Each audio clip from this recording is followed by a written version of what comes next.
مدرنیست‌ها می‌خواهند ما به جلو برویم، اما ما اعتمادی به تصور آنان از پیشرفت نداریم. سنتی‌ها هم می‌خواهند که ما به عقب بازگردیم، اما ما میل نداریم به نظم ایدئال آنها برگردیم. دوستان گل رادیو شبانه سلام.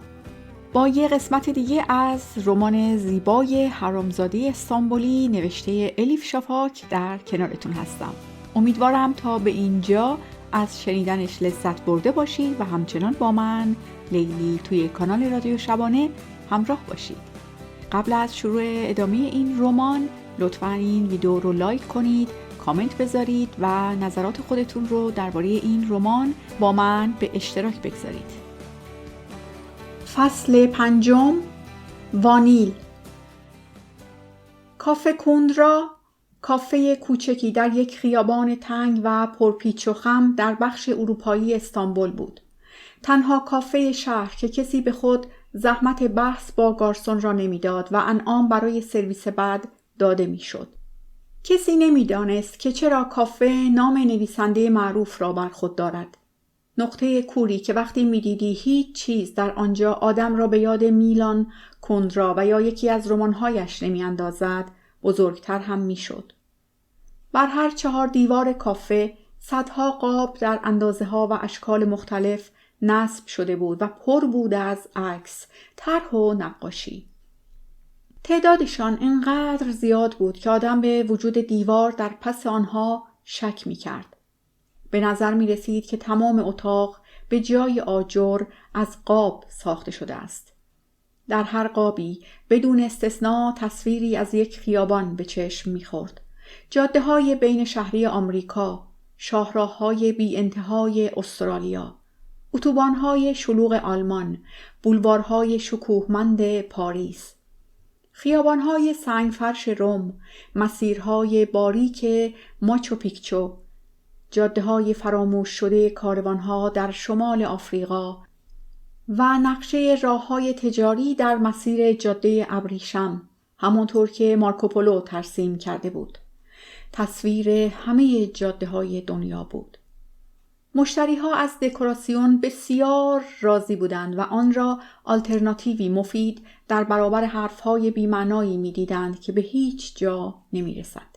وقتی که دیگر حوصله حرف زدن نداشتند، بنابر جایی که نشسته بودند و محلی که آن روز میل داشتند مقصد سفرشان باشد، تصویری را انتخاب می‌کردند.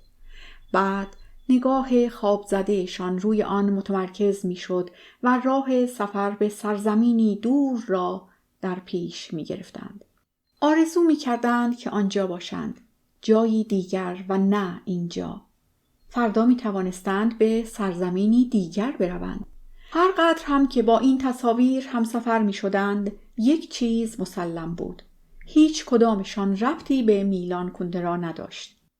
یکی از تئوری‌ها این بود که وقت افتتاح کافه، نویسنده تصادفاً در استانبول بوده و سر راهش کاپوچینویی هم در آنجا نوشیده. کاپوچینو چنگی به دل نمیزد و از بیسکویت وانیلی کنارش هم چندان خوشش نیامد. اما کمی بعد یکی دیگر سفارش داد و چند خطی هم نوشت. آن هم به این دلیل که کسی مزاحمش نشود. اصلاً کسی او را نشناخت. در همان روز کافه را به نام او کردند. تئوری دیگر این بود که صاحب کافه از آن کوندراخوان‌های جدی بوده. وقتی که همه کتاب‌های او را خوانده و داده برایش امضا کند، تصمیم گرفته که کافه را به نام نویسنده محبوبش بکند. اگر صاحب کافه هر کسی به جز یک نوازنده و خواننده میان سال بود که همیشه خود را برنزه می کرد، تیپ ورزشکاری می زد و نفرتی عمیق نسبت به هرچه حروف چاپی داشت، آنقدر که حتی زحمت حفظ کردن ترانه‌هایی را که باید جمعه شبها آن را آنجا اجرا می کرد به خود نمیداد، این شاید محتمل ترین تئوری ممکن می شد. و حالا یک ضد استدلال. دلیل واقعی گذاشتن اسم کوندرا به روی کافه این است که این لکی کوچک در جهان محصول فانتزی ناقص نویسنده است. کافه محلی است خیالی با آدم‌های خیالی به عنوان مشتری. چند مدت پیش میلان کوندرا در یک بخش از کتابی که در دست داشت نوشتن درباره این محل را شروع کرد تا به آن زندگی ببخشد و بگذارد در هرج و مرج فرو برود. اما او خیلی زود حواسش رفت به برنامه‌های خیلی جالبتر از قبیل دعوت به مراسم مختلف، شرکت در بحث و گرفتن جایزه‌های ادبی و بالاخره در میان همه رفت و آمدها این سوراخ تیره در استانبول را که فقط خود او آفریده بود کلاً از یاد برد. از آن زمان به بعد مشتریان و گارسونها در کافه کوندرا باید با احساس تهی بودن بجنگند و با سناریوهای آینده دست و پنجه نرم کنند. با قیافه‌های عبوس جلوی مکای ترکیشان که در فنجان اسپرسو سرو می‌شد بنشینند و در انتظار پیشنهاد نقش اول در یک درام تراز اول باشند. در میان همه این تئوری‌ها درباره دلیل اسم کافه، این آخری از همه قابل دفاع‌تر بود. اما باز هم گاهی پیش می آمد که کسی به دلیل تازه وارد بودن و یا جلب نظر یک تئوری جدید به لیست قبلی اضافه می کرد. دیگر مشتری ها برای مدت کوتاهی سرشان را با آن گرم می کردند تا دوباره حوصله‌شان سر برود و در مرداب ترش روییشان فرو بروند. وقتی که امروز کاریکاتوریست الکلی تئوری جدیدش را درباره اسم کافه رو کرد، همه و حتی همسرش هم خود را موظف دیدند با دقت گوش کنند. آن هم به این دلیل که می‌خواستند قدرشناسیشان را نسبت به او نشان دهند. چون شجاعت نشان داده و کاری را که همه مرتب به او گوش زد می‌کردند، یعنی نام‌نویسی در انجمن الکلی‌های ناشناس را به انجام رسانده بود. البته دلیل دیگری هم برای رفتار دوستانه تر از همیشه افراد حاضر بر سر میز وجود داشت.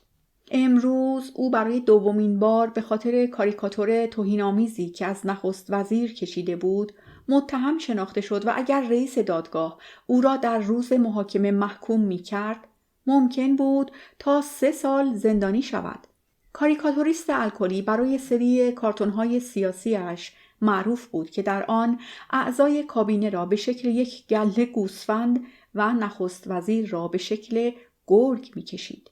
وقتی به او اجازه استفاده از این استعاره را ندادند، اعضای کابینه را به شکل دستهای گرگ و نخست وزیر را به شکل شغالی در پوست گرگ کشید. فکر بعدش را هم کرده بود. اگر این هم قدغن میشد، میرفت سراغ پنگوئن. تصمیم گرفته بود همه اعضای پارلمان را به شکل پنگوئن‌های اسموکینگ پوش بکشد. کاریکاتوریست الکلی گفت: این تئوری تازه من است و اصلاً متوجه نشد که چقدر دارند برایش دلسوزی می کنند و فقط از علاقه مخاطبان حتی همسرش کمی حیرت کرد. او مردی فربه با دماغی اشرافی، گونه‌هایی برجسته، چشمان آبی جدی و لبی کلفت بود. به مالیخولیا و غم از مدتها پیش عادت داشت. اما از وقتی که عاشق یک زن دست نیافتنی شده بود، حالش از همیشه خرابتر به نظر می رسید. وقتی که آدم او را می دید، به زحمت می توانست تصور کند که زندگیش از راه طنز می گذرد و در پس چهره درهمش بهترین لطیفه ها در حال شکل گرفتن است. با این که او همیشه یک الکلی شناخته شده بود، این اواخر مشکل نوشیدن الکل برایش گرفتاری‌های جدیدی ایجاد کرده بود. با بیدار شدن در جاهای مشکوکی شروع شد که قبل از آن برایش کاملا ناشناس بود و وقتی به اوج خود رسید که یک روز صبح زود خود را در حیاط یک مسجد روی سنگ صاف مرده‌شورخانه دید. به احتمال زیاد وقتی که داشت مراسم تشییع جنازه خودش را برنامه‌ریزی می‌کرد، بیهوش شده بود. سپیده‌دم که موفق به باز کردن چشمهایش شد، امام جماعت جوانی را در راه رفتن به مسجد برای اقامه نماز دید که از دیدن یک بیگانه در حال خورخور روی سنگ صاف شوکه شده بود. بعد از آن دوستان کاریکاتوریست الکلی و حتی همسرش چنان نگران شدند که به او برای پیدا کردن یک راه تخصصی که بتواند در راه ترک این اعتیاد کمکش کند فشار آوردند. امروز او بالاخره به جلسه الکلی‌های ناشناس رفته و قول داده بود که نوشیدن الکل را کنار بگذارد. به همین دلیل همه حاضران و حتی همسرش به پشتی صندلی‌هایشان تکیه دادند و با دقت به حرف‌های او درباره تئوری جدید کافه گوش کردند. نام کافه به این دلیل کندراست که این نام یک کد است، یعنی اسم اهمیتی ندارد، بلکه باید دید که نشانه چیست. و نشانه چیست؟ این را سناریو نویس غیر ناسیونالیست فیلم‌های اولترا ناسیونالیستی پرسید. یک مرد ریزنقش که از وقتی شنیده بود زنها از مردان جا افتاده خوششان می آید، ریشش را به رنگ خاکستری در می آورد. او نویسنده و خالق سریال تلویزیونی محبوب تیمور شیردل بود که چهره اصلیش مردی قوی هیکل و نیرومند و قهرمان ملی بود که می توانست یک گردان از لشکر دشمن را در کمترین زمان ممکن آش و لاش کند. وقتی که از او درباره فیلم‌ها و شوهای بیمزه تلویزیونیش سوال می‌کردند، با این پاسخ از خود دفاع می‌کرد که شغلش ناسیونالیست بودن است، ولی به نهیلیسم باور دارد. امروز دوست دختری با خودش آورده بود، یک خانم خوشگل و تو دلبرو که به نظر می‌رسید سطحی باشد. البته به او که نمی‌گفتند، اما در میان مردان به زنانی مثل او لقب اشتها آور داده بودند که جای غذای اصلی را نمی گرفت، اما برای رفع گرسنگی ما بین وعده‌های اصلی بد نبود. مرد که دستش دور شانه دوست دختر جدیدش حلقه شده بود، با دهانی پر از بادام شور که از روی میز برداشته بود گفت: خب بگو دیگر، منظورت چه کدی است؟ بی‌حوصلگی، کاریکاتوریست الکلی گفت و دود سیگار را از سینه بیرون داد. از همه جا حلقه های دود به بالا می رفت، چون مردم همه مثل ماشین دودی سیگار می کشیدند و ابرک نازک او هم کم کم در ابر تیره ضخیم که همه جا بالای میزها تشکیل شده بود گم شد. تنها کسی که سر میز سیگار نمی کشید مقاله نویس در نهان همجنسگرا بود. او از بوی سیگار حالش به هم می‌خورد. هر شب وقتی به خانه برمیگشت، برای اینکه از شر بوی کافه کن را خلاص شود، اول از همه لباسهایش را از تن در می آورد. با این همه وقتی دیگران سیگار می‌کشیدند اعتراضی نمی‌کرد و دست از کافه کن را هم نمی‌کشید. مرتب به آنجا می‌رفت. هم از تعلق به این جمع رنگارنگ لذت می‌برد و هم در نهان به کاریکاتوریست الکلی علاقه‌مند بود. البته نه به آن معنا که مقاله نویس در نهان همجنسگرا حقیقتاً بخواهد رابطه‌ای با کاریکاتوریست ایجاد کند. حتی تصور هیکل لخت او موهای تنش را سیخ می‌کرد. با این اندیشه که اصلاً ربطی به سکس ندارد، خودش را آرام می‌کرد و می‌گفت که خویشاوندی جان است. از آن گذشته 2 مانع بزرگ سر راه بود. اول این که کاریکاتوریست الکلی به هیچ وجه همجنسگرا نبود و امکان این که در آینده چنین تغییری در او ایجاد شود بسیار اندک به نظر می رسید و از سوی دیگر علاقه ویژه‌ای به آسیای کج‌خلق داشت و دیگر همه به جز خود دختر از این موضوع خبردار شده بودند. مقاله نویس در نهان همجنسگرا امیدی به ایجاد رابطه با کاریکاتوریست الکلی نداشت. فقط صاف و ساده می‌خواست در کنارش باشد. گاهی که کاریکاتوریست هنگام برداشتن لیوان و یا زیر سیگاری اتفاقاً دست و یا شانه‌اش به او برمیخورد، مقاله نویس بر خود می‌لرزید. آنقدر کوشیده بود تا به همه دنیا ثابت کند که هیچ گونه علاقه‌ای به او و یا مرد دیگری ندارد که گاه و بیگاه در بحث دماغ کاریکاتوریست را هم به خاک می‌مالید و در مجموع همیشه فاصله‌اش را با او حفظ می‌کرد. در کل رابطه‌ای بسیار پیچیده‌ای بود. بی‌حوصلگی. کاریکاتوریست الکلی وقتی فنجان قهوه‌اش را سر کشید ادامه داد: بی‌حوصلگی جمع‌بندی زندگی ماست. هر روز در دلتنگی دست و پا می‌زنیم. چرا؟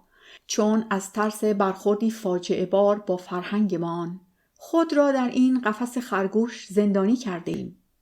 سیاستمداران غربی تصور می‌کنند که دره‌ای عمیق میان تمدن شرق و غرب وجود دارد. ای کاش موضوع به این سادگی بود. عمیق‌ترین دره میان این ترک‌ها و آن ترک‌هاست. ما یک مشت شهر متمدن داریم که میان جنگل و لاله‌های روستایی گیر افتاده. دارند شهرها را به تصرف خود در می‌آورند. نگاهی کجکی به پنجره انداخت. انگار از این که مردم پشت پنجره با چماق و اسلحه خرد و خمیرش کنند به وحشت افتاده باشد. خیابانها به آنها تعلق دارد. میادین هم همینطور. اتوبوس‌های آبی هم پر است از آنها. شاید چند سال دیگر کافه تنها جایی باشد که مال ماست. تنها منطقه آزاد. ما هر روز با عجله خود را به اینجا میرسانیم تا از دستشان خلاص شویم.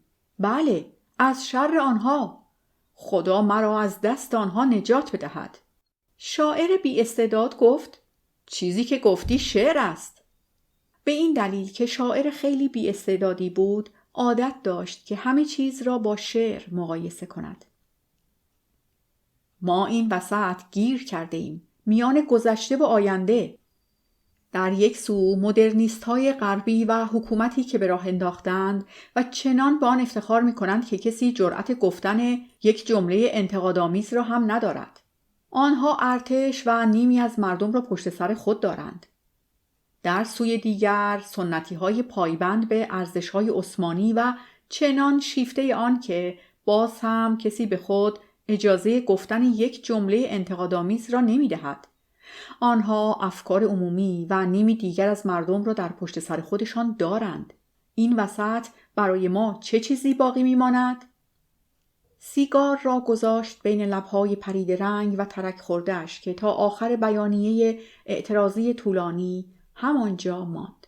مدرنیست‌ها می‌خواهند ما به جلو برویم، اما ما اعتمادی به تصور آنان از پیشرفت نداریم. سنتی‌ها هم می‌خواهند که ما به عقب بازگردیم، اما ما میل نداریم به نظم ایدئال آنها برگردیم. ما هم درست مثل دسته مارش نظامی عثمانی، همانطور که وسط این دو گروه گیر کرده ایم، 2 قدم به جلو و 1 قدم به عقب برمی‌داریم. اما ما که با آلات موسیقی سر و کار نداریم. به کجا می‌توانیم فرار کنیم؟ ما حتی اقلیت هم به حساب نمی‌آییم. آرزو داشتم که اقلیت قومی و یا مثل ساکنین اولیه کشورهای پیشرفته تحت حمایت سازمان ملل باشیم. در این صورت و در این حالت بعضی از حقوق اولیه رو به ما میدادند. نهیلیست ها، پسیمیست ها و آنارشیست ها متاسفانه اقلیت به شمار نمی روند. حتی اگر در خطر نابودی قرار داشته باشیم. ما هر روز کمتر می شویم. تا کی قادر خواهیم بود به زندگی ادامه بدهیم؟ سؤال بالای سرشان جایی بالاتر از ابر دود سنگینی می کرد. زن کاریکاتوریست که آدمی بود عصبی با چشمهای درشت و مشکلات فراوان، دندانها را روی هم فشار داد. او تصادفاً کاریکاتوریستی بهتر بود که خیلی کمتر از شوهرش مورد توجه و تحسین قرار می گرفت. ما بین آرزوی زیر پا له کردن همسر و همراه 12 سالش، آنطور که دوست داشت و تحمل همه دیوانه بازی‌هایش، آنطور که وظیفه یک زن ایدئال است، گیر افتاده بود. هر دوتاشان به طرز صادقانه‌ای از هم متنفر بودند، ولی همچنان زندگی مشترکشان را حفظ کرده بودند. زن به امید انتقام و مرد به امید بهبود. حالا دیگر با کلمات و حرکاتی که از هم دزدیده بودند حرف می زدند و حتی کاریکاتورهایی که می کشیدند شباهت زیادی به هم داشت. هر دو هیکل‌های از شکل افتاده ای را می کشیدند و به دیالوگ‌های چرت و پرتی فکر می کردند که در آن آدم‌های افسرده در شرایطی غم‌انگیز و عجیب غریب قرار می گرفتند. می دانی ما چه هستیم؟ پساب جامعه. یک شوربای گلالود و دیگر هیچ. همه به جز ما دارند خودشان را برای عضویت در اتحادیه اروپا می‌کشند. برای سود بیشتر، خرید اوراق بهادار، برای به دست آوردن ماشین‌های گران قیمت و دوست دخترهای گرانتر. سناریو نویس غیر ناسیونالیست فیلم‌های اولترا ناسیونالیستی با نگرانی جابجا شد. کاریکاتوریست الکلی بدون اینکه متوجه بی‌نزاکتی‌اش بشود ادامه داد: اینجا کندرا وارد بازی می شود. تمام آن تصور بار یا سبکی هستی در زندگی ما به شکل یک خلأ بی‌معنا ظاهر می شود. وجودمان باسمه‌ای است. یک دروغ زیبا که کمکمان می کند به مقابله با واقعیت مرگ و فناپذیری برخیزیم. درست همین. کلمات او با به صدا در آمدن زنگ به هنگام باز شدن در کافه کندرا ناتمام ماند. زنی جوان وارد شد که کج‌خلق و به نوعی خسته به نظر می رسید. حالتی که با سنش همخوانی نداشت. هی آسیا! سناریو نویس طوری فریاد کشید انگار با تمام وجود منتظر نجات دهنده است که این نطق احمقانه را به اتمام برساند. اینجا! ما اینجا نشسته ایم. آسیا کازانچی لبخند کمرنگی زد. پیشانیش را به شکلی چین انداخت که انگار بگوید باشد جماعت، من میتوانم برای چند لحظه کنارتان بنشینم. به راستی چه اهمیتی دارد؟ زندگی هر طور که نگاهش کنی گند است. آهسته طوری که انگار کوله‌بار سنگینی بر دوش داشته باشد به میز نزدیک شد. با بیحالی سلامی گفت، نشست و شروع به پیچیدن سیگار کرد. کاریکاتوریست الکلی که تک‌گویی را از یاد برده بود پرسید این وقت روز اینجا چه می‌کنی؟ نباید حالا در کلاس باله باشی؟ چشمهایش از فرط توجه و محبت می‌پریدند. نشانه‌ای که همه جز همسرش دیدند. اما من همین حالا آنجا هستم. درست در همین لحظه. آسیا تنباکو را در کاغذ سیگار چپاند. درست در همین لحظه دارم یکی از دشوارترین پرش‌ها را که در آن ماهیچه های پایم در زاویه 45 تا 90 درجه است و در هوا به هم میخورند نشان میدهم. کابریوله! کاریکاتوریست لبخند زد. آفرین بر تو! آسیا به حرفش ادامه داد. بعد یک پرش چرخشی انجام میدهم. پای راست جلو. پرش. پلیدمی. آسیا پاکت تنباکو را بست و گرفت بالای سرش. حالا چرخش 180 درجه‌ای. فرمان داد و در همان حال بسته را بالای سرش چرخاند و چند پر تنباکو ریخت روی میز. و حالا روی پای چپ.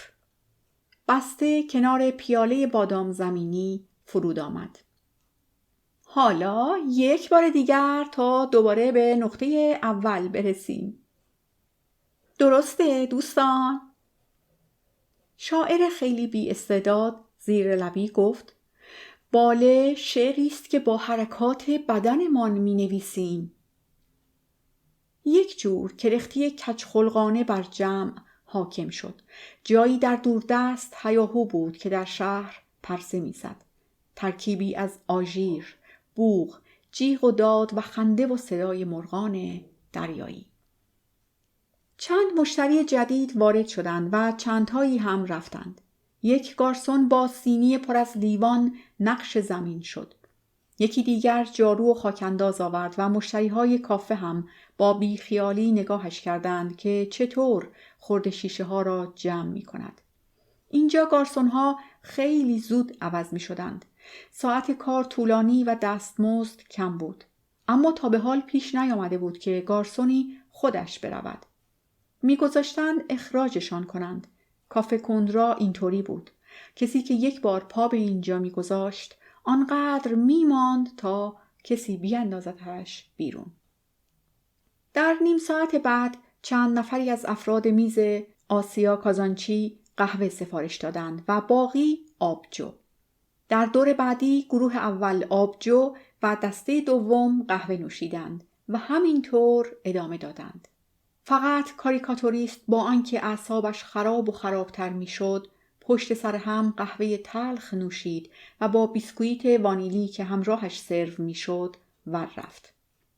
در هر صورت هماهنگی وجود نداشت و جالب این که همین ناهنجاری با ریتمی غیر معمول ادامه می‌یافت و این همان چیزی بود که آسیا در این کافه می‌پسندید. کرختی در حد اغما و ناهماهنگی بی‌معنا. جایی بود بیرون از دایره زمان و مکان. استانبول همیشه عجله داشت و با این همه کافه کند را در رخوتی کامل به سر می‌برد. خارج از کافه مردم به هم می‌چسبیدند تا تنهاییشان را پنهان کنند. بیشتر از واقعیت به هم صمیمیت نشان می‌دادند، در حالی که داخل کافه دقیقاً برعکس بود. همه بیشتر از آنچه که باید از هم فاصله می‌گرفتند. همین یک تکه جا نفی تمام شهر بود. آسیا داشت به سیگارش پک می‌زد و از کاهلی با تمام وجود لذت می‌برد تا کاریکاتوریست به ساعتش نگاه کرد و به سوی او برگشت و گفت 20 دقیقه از 8 گذشته عزیزم. کلاس باله تمام شده. دوست دختر سناریو نویس پرید وسط. آخ، باید بروی؟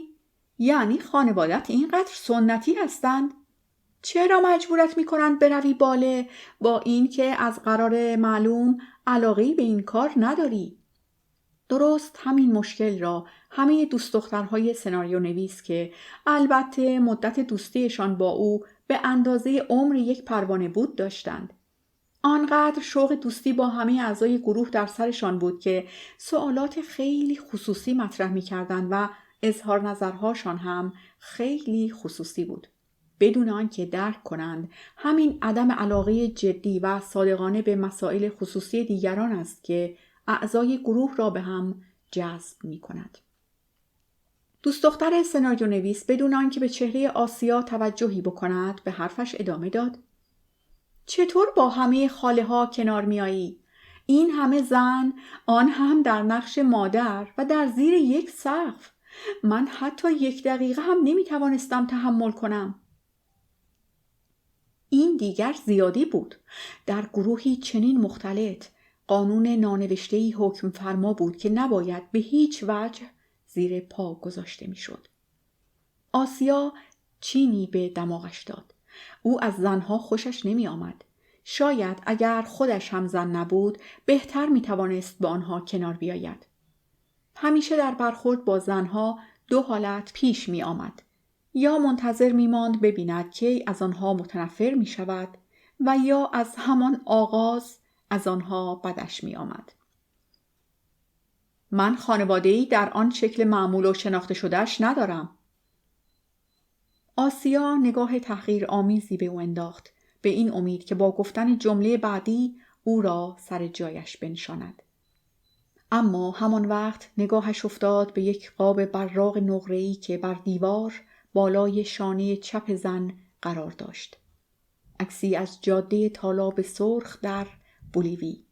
چقدر دوست داشت همین حالا در این جاده باشد.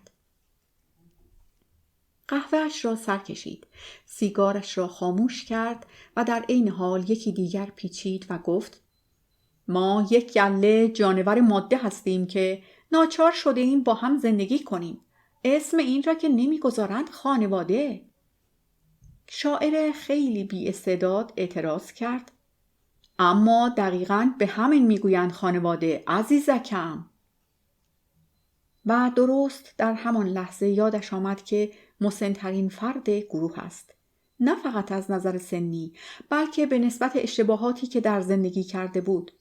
3 بار ازدواج و طلاق و شاهد این بودن که زنان سابقش چطور استانبول را ترک کردند تا سرحد امکان از او دور شوند. از هر زنی بچه‌هایی داشت که به ندرت خبری از آنها می گرفت، ولی با علاقه پوزشان را می داد. فراموش نکن. آسیا را پدرانه با انگشت تهدید کرد. همه خانواده‌های خوشبخت شبیه همند، اما هر خانواده بدبختی به شیوه خاص خودش بدبخت است. همسر کاریکاتوریست الکلی شانه بالا انداخت.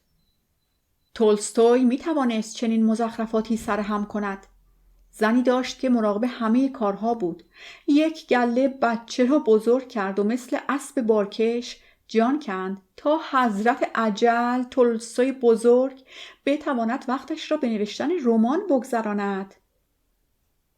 کاریکاتوریست الکلی پرسید: چه می‌خواهی تو؟ قدرشناسی. می‌خواهم که تمام دنیا بداند زن تولستوی هم اگر فرصتش را داشت نویسنده بهتری از او میشد. چرا؟ فقط برای اینکه زن تولستوی بود؟ زن ادامه داد: چون زن خیلی با استعدادی بود که توسط مردی خیلی با استعداد زیر فشار قرار گرفت. کاریکاتوریست الکلی گفت: و در کمال آرامش گارسون را صدا کرد و برای همه آبجو سفارش داد. اما وقتی آبجوها رسید یک طوری دچار احساس گناه شد. به همین دلیل نطقی را درباره خواص الکل شروع کرد. کشور ما آزادیش را مدیون همین شیشه های کوچک است که من اینطور بدون مزاحمت در دست دارم. صدای کاریکاتوریست آژیر آمبولانسی را که از خیابان می‌گذشت پوشاند. نه رفرم‌های اجتماعی و نه قانون و نه حتی جنگ‌های استقلال. دقیقاً همین بطری ترکیه را از دیگر کشورهای اسلامی متمایز می‌سازد. همین آبجو. شیشه را به همین مناسبت بالا گرفت و گفت: سمبل آزادی در جامعه متمدن است. سناریو نویس به تندی تذکر داد: تند نرو، از کی یک الکلی درب و داغان شده مظهر آزادی؟ دیگران خودشان را کنار کشیدند. بحث کردن فقط اتلاف انرژی بود. به جای آن هر کدام قابی را انتخاب کردند و با دقت به عکس جادهشان چشم دوختند. کاریکاتوریست الکلی گفت: از همان روزی که الکل در تمام خاورمیانه ممنوع و دربدر شد، از خیلی وقتها پیش، فقط به داستانهای عثمانی نگاه کن، این همه میخانه و عرق و مزه‌های جور و جور، به نظر میرسد که خیلی از مشروب لذت میبردند. ملت ما با کمال میل عرق خوری راه میاندازد. چرا حاضر نیستیم قبول کنیم؟ ما اینجا با جامعه‌ای سر و کار داریم که 11 ماه سال سرگرم عیش و نوش است و بعد در ماه رمضان دچار عذاب وجدان می شود.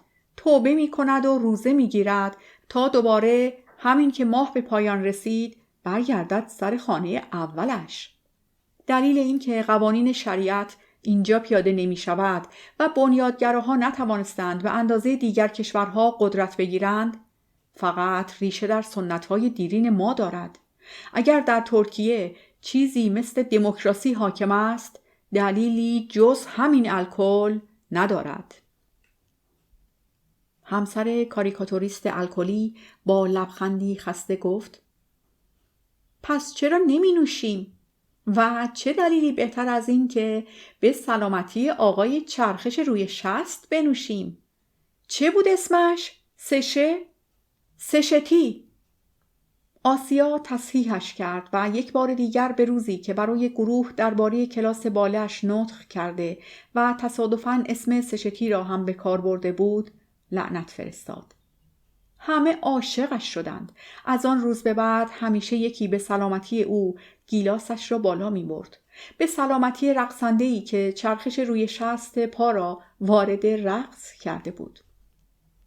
همیشه یکی در حالی که خندش را می‌خورد می‌پرسید: یعنی اگر او نبود دیگر رقصندگان باله نمی‌توانستند روی 60 پایشان بچرخند؟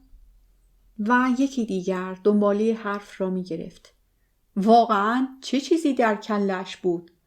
و همه با هم می‌خندیدند. هر روز هم دیگر را در کافه کندرا می‌دیدند.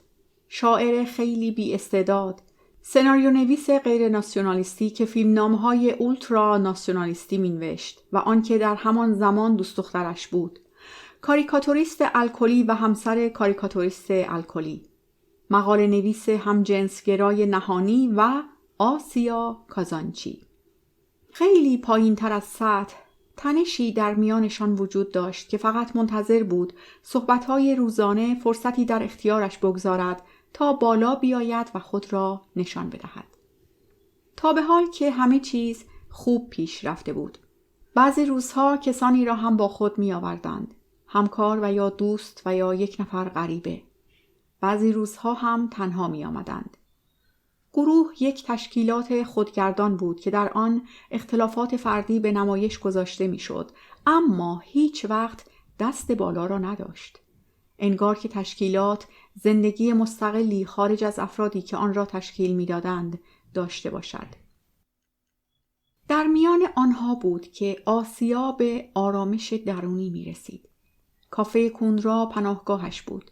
در خانه کازانچی ها باید مرتب خودش را اصلاح می کرد و می کوشید بدون آنکه دلیلش را بداند بی عیب و نقص باشد. در حالی که اینجا در کافه کوندرا کسی او را مجبور به عوض شدن نمی کرد. اینجا آدم‌ها در کل ناقص و پر از عیب و ایراد به حساب می آمدند. طبیعتاً خاله ها به عنوان دوستان ایدئال انتخابشان نمی کردند. بعضی از اعضای گروه می توانستند جای پدر و مادر آسیا باشند. به عنوان جوانترین عضو گروه از تماشای رفتار بچگانه‌شان لذت می برد. پی بردن به این که در زندگی به راستی چیزی قرار نیست بهتر شود تسلی بخش بود. اگر آدم تینیجر بدخلقی باشد سرانجام هم آدم بدخلقی خواهد بود. تغییری وجود ندارد. آینده البته اینطور به نظر کمی تیره و تار می آید.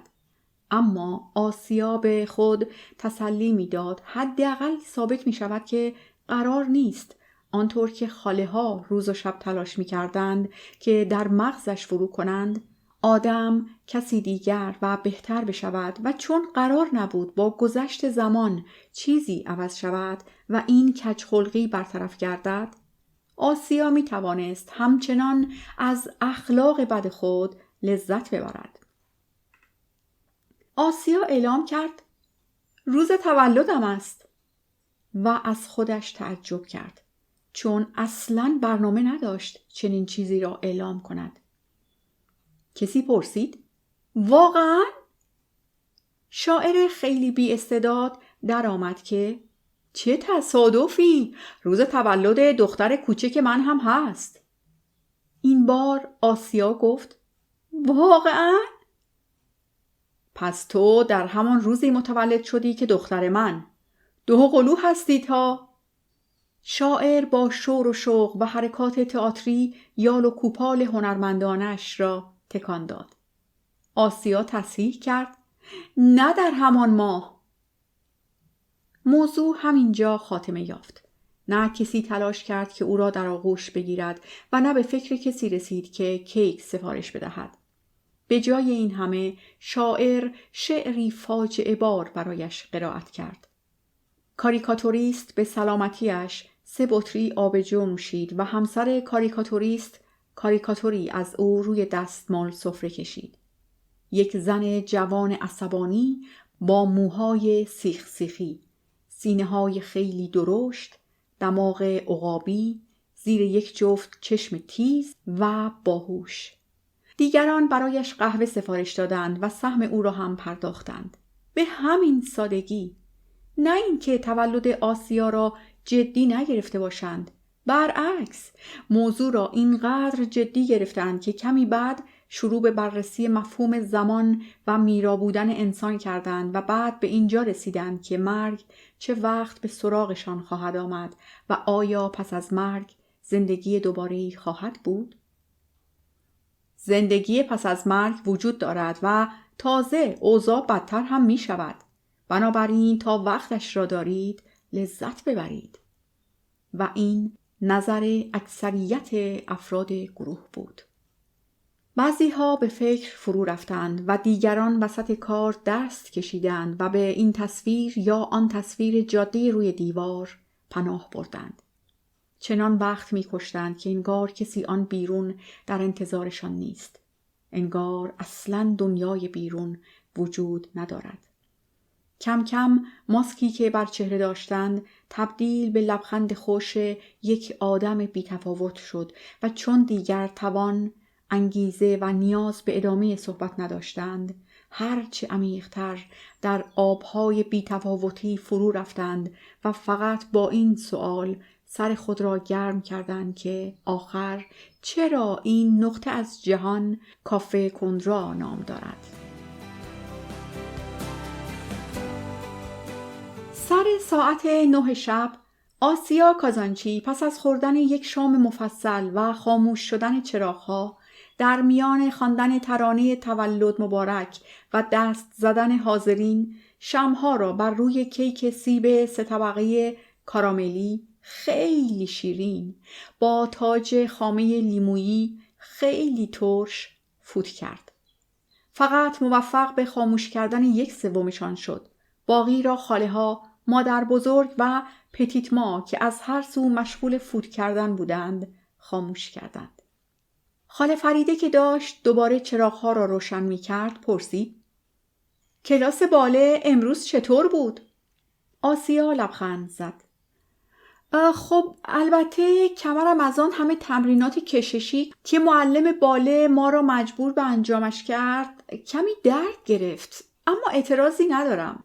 کلی حالتهای جدید یاد گرفتیم.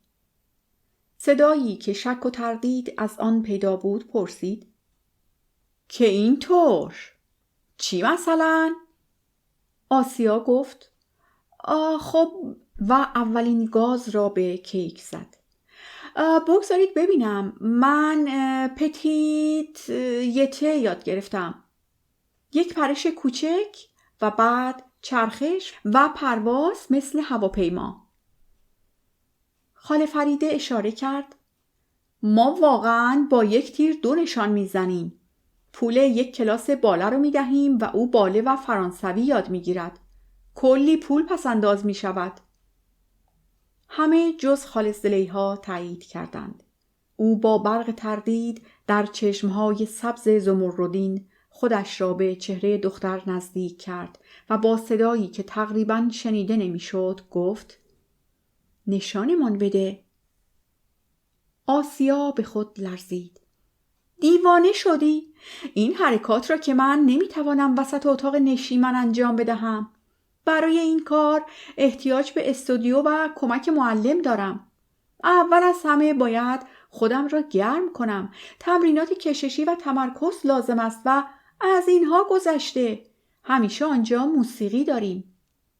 باید بتوانی در هوا شناور بشوی. آخر من چطور سر این فرش شناور بشوم؟ مگر می شود اینطور صاف و ساده باله رقصید؟ خاله زلیحا همانطور که موهای تیره‌اش را کنار می‌زد، لبخند سری روی لب‌هایش نشست. دیگر حرفی نزد و به نظر می رسید که حالا خوردن کیک برایش مهمتر از دعوا با دختر است. اما فقط همان لبخند برای از جا در بردن آسیا کافی بود. او بشقاب را کنار زد، صندلی‌اش را عقب کشید و از جا برخاست. سر ساعت 9:15 آن شب آسیا کازانچی بر فرش ترکی اتاق نشیمن عمارتی در استانبول که زمانی شیک و اربابی بود و حالا دیگر قدیمی و کهنه به نظر می رسید، حرکات باله را به نمایش گذاشت. سرش را به شکلی رمانتیک خم کرد، بازوان به 2 طرف دراز و دستها کمی خمیده، طوری که انگشت میانی و شست همدیگر را لمس کنند و همه اینها در حالی که سرش پر از خشم و عصبانیت بود اتفاق افتاد. این قسمت پسته. آرمانوش چکمکچیان در یک کتاب فروشی روشن و پاکیزه به صندوقدار که داشت یکی یکی 11 رمانی را که خریده بود توی کوله پشتی کتان می‌گذاشت نگاه می‌کرد و در عین حال هر دو به روند پرداخت از طریق کارت چشم دوخته بودند. وقتی که بالاخره صورت حساب را برای امضا به دستش داد، سعی کرد به مبلغ نگاه نکند. باز هم همه پسنداز ماهانش را برای خرید کتاب داده بود. یک کرم کتاب واقعی بود. از آن خصلت‌ها که در چشم جوانان ارزش چندانی نداشت و همین هم نگرانی مادر را که می‌خواست برای او همسر مناسبی پیدا کند بیشتر می‌کرد. امروز صبح مادر پای تلفن قسمش داد امشب وقتی سر قرار می‌رود حتی یک کلمه هم در مورد رمان حرف نزند. آرمانوش حس کرد که از تصور قرار امشب موجی از وحشت معده‌اش را به هم می‌ریزد. بعد از 1 سال که با هیچ کس قراری نگذاشته بود، به افتخار 21 سال زندگی مجردی که مهر و نشان قرار ملاقات‌های کاذب بر آن بود، امشب آرمانوش چکمکچیان بالاخره یک بار دیگر شانسش را در زمینه عشق و عاشقی می آزمود. عشق او به کتاب حتما یکی از دلایل جدی در رابطه با ناکامیش برای پیش بردن یک گفتگوی رمانتیک با جنس مخالف بود. اما 2 دلیل دیگر هم برای شکست او در این گونه روابط وجود داشت. اول این که آرمانوش خوشگل بود. خیلی خوشگل. اندامی متناسب، چهره‌ای ظریف، موهای بلند تابدار، چشمان آبی خاکستری و دماغی چشمگیر و کمی دراز که شاید در دیگران عیب به شمار می رفت، اما به چهره او اعتماد به نفس هم می بخشید. جاذبه های بیرونی در پیوند با هوش بالایش مردان جوان را تا حدی می ترساند و از اطرافش پراکنده می کرد. نه اینکه آنها زنان زشت را ترجیح بدهند و یا برای هوش ارزشی قائل نباشند. نکته اینجا بود که نمی‌دانستند آرمانوش را در کدام دسته جا بدهند. در دسته زنانی که فقط برای همخوابگی و سکس خوب بودند، همان عروسکم و ملوسکم، یا در دسته زنانی که میشد از آنان راهنمایی خواست، یک جور دوستی مردانه، یا در دسته آنهایی که به درد ازدواج میخورند. درست به همین دلیل بود که آرمانوش هر 3 اینها بود. در تحلیل نهایی هیچ کدامشان به حساب نمی آمد. دلیل دوم بسیار پیچیده تر اما به همان اندازه غیر قابل کنترل بود. خویشاوندانش. در رابطه با این سوال که چه مردی برای آرمانوش خوب است، خانواده چکمکچیان در فرانسیسکو و مادرش در آریزونا نقطه نظرهای بسیار متفاوتی داشتند. چون از همان دوران کودکی او هر سال تقریباً 5 ماه تعطیلات تابستانی، عید پاک و خیلی از آخر هفته ها اینجا و باقی را در آریزونا می‌گذراند. به خوبی می‌دانست که هر کدام از 2 طرف چه انتظاراتی از او دارند و دست یافتن به توافقی که همه را راضی کند چقدر غیر ممکن است. هر چه که می‌توانست یک طرف را خوشحال کند باعث خشم طرف مقابل می‌شد. برای راضی و آرام نگه داشتن همه، آرمانوش سعی می‌کرد که در سان فرانسیسکو با پسرهای ارمنی و در آریزونا با پسرهای غیر ارمنی دوست شود.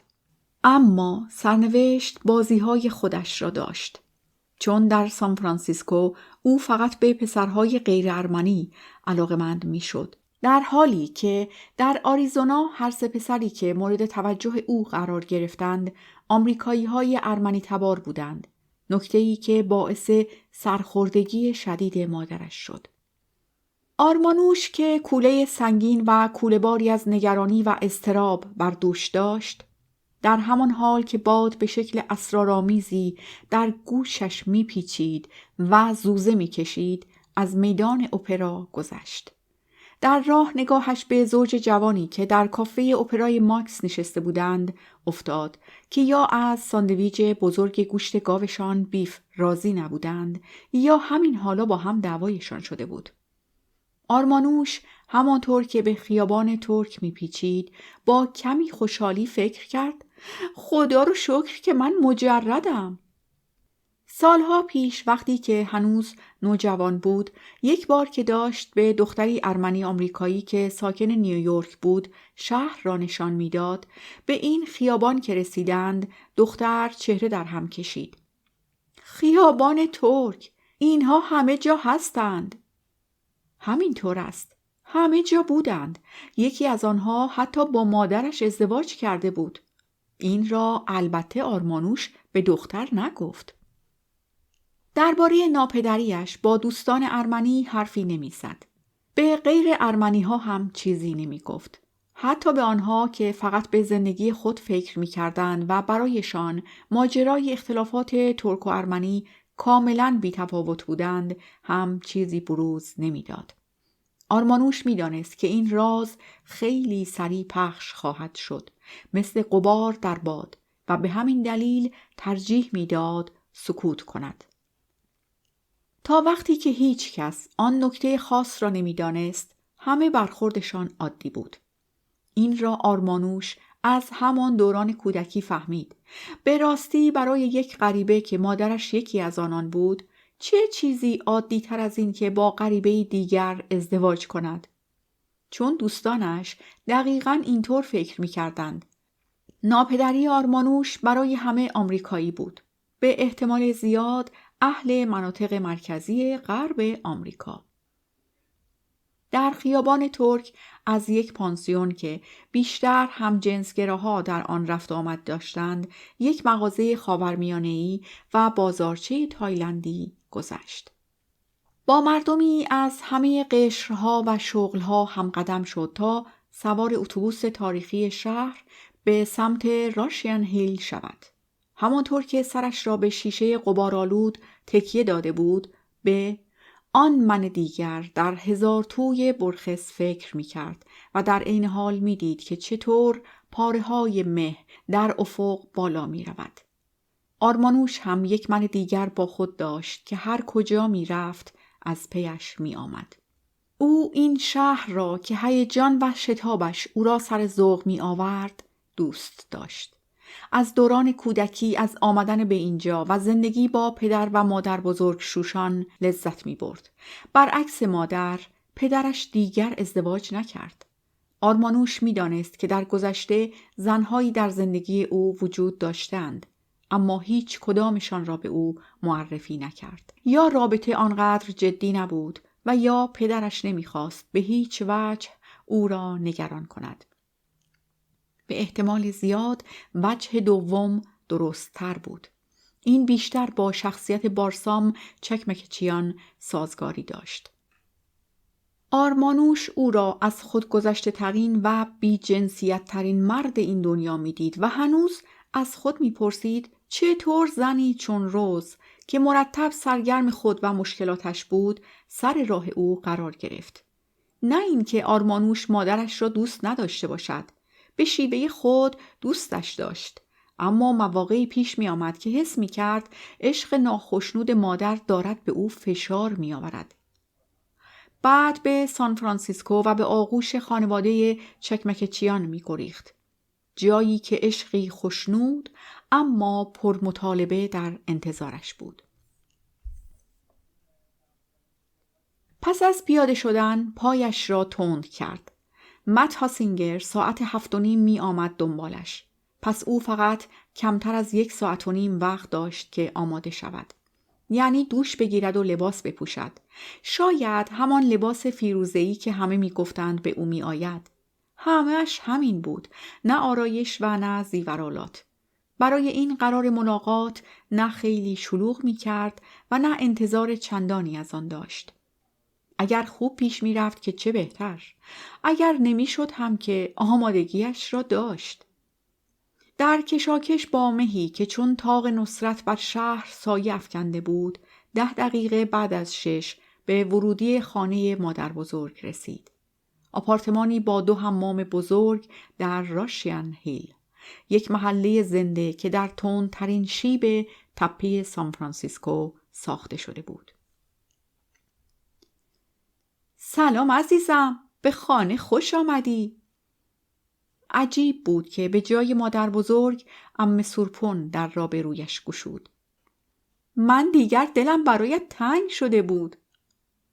عمه همانطور که جیک جیک می کرد گفت این همه وقت کجاها بودی؟ روزت را چطور گذراندی؟ آرمانوش پاسخ داد همه چیز خوب بود. و از خود پرسید که عمه کوچیکه در یک غروب سه‌شنبه آنجا چه می کند. عمه سورپون در برکلی زندگی می کرد، همانجا که آرمانوش از وقتی به یادش مانده استاد بود. آخر هفته ها به سان فرانسیسکو می آمد، اما دیدنش در وسط هفته کاملا غیر عادی بود. آرمانوش با خوشحالی اشاره کرد: چند تایی کتاب خریدم. صدایی بلند و آشنا از اتاق نشیمن پرسید: کتاب؟ باز هم حرف کتاب را زد؟ این صدای عمه وارسنیک بود. آرمانوش بارانیش را آویزان و موهای پریشانش را با دست مرتب کرد و از خود پرسید: عمه وارسنیک اینجا چه می کند؟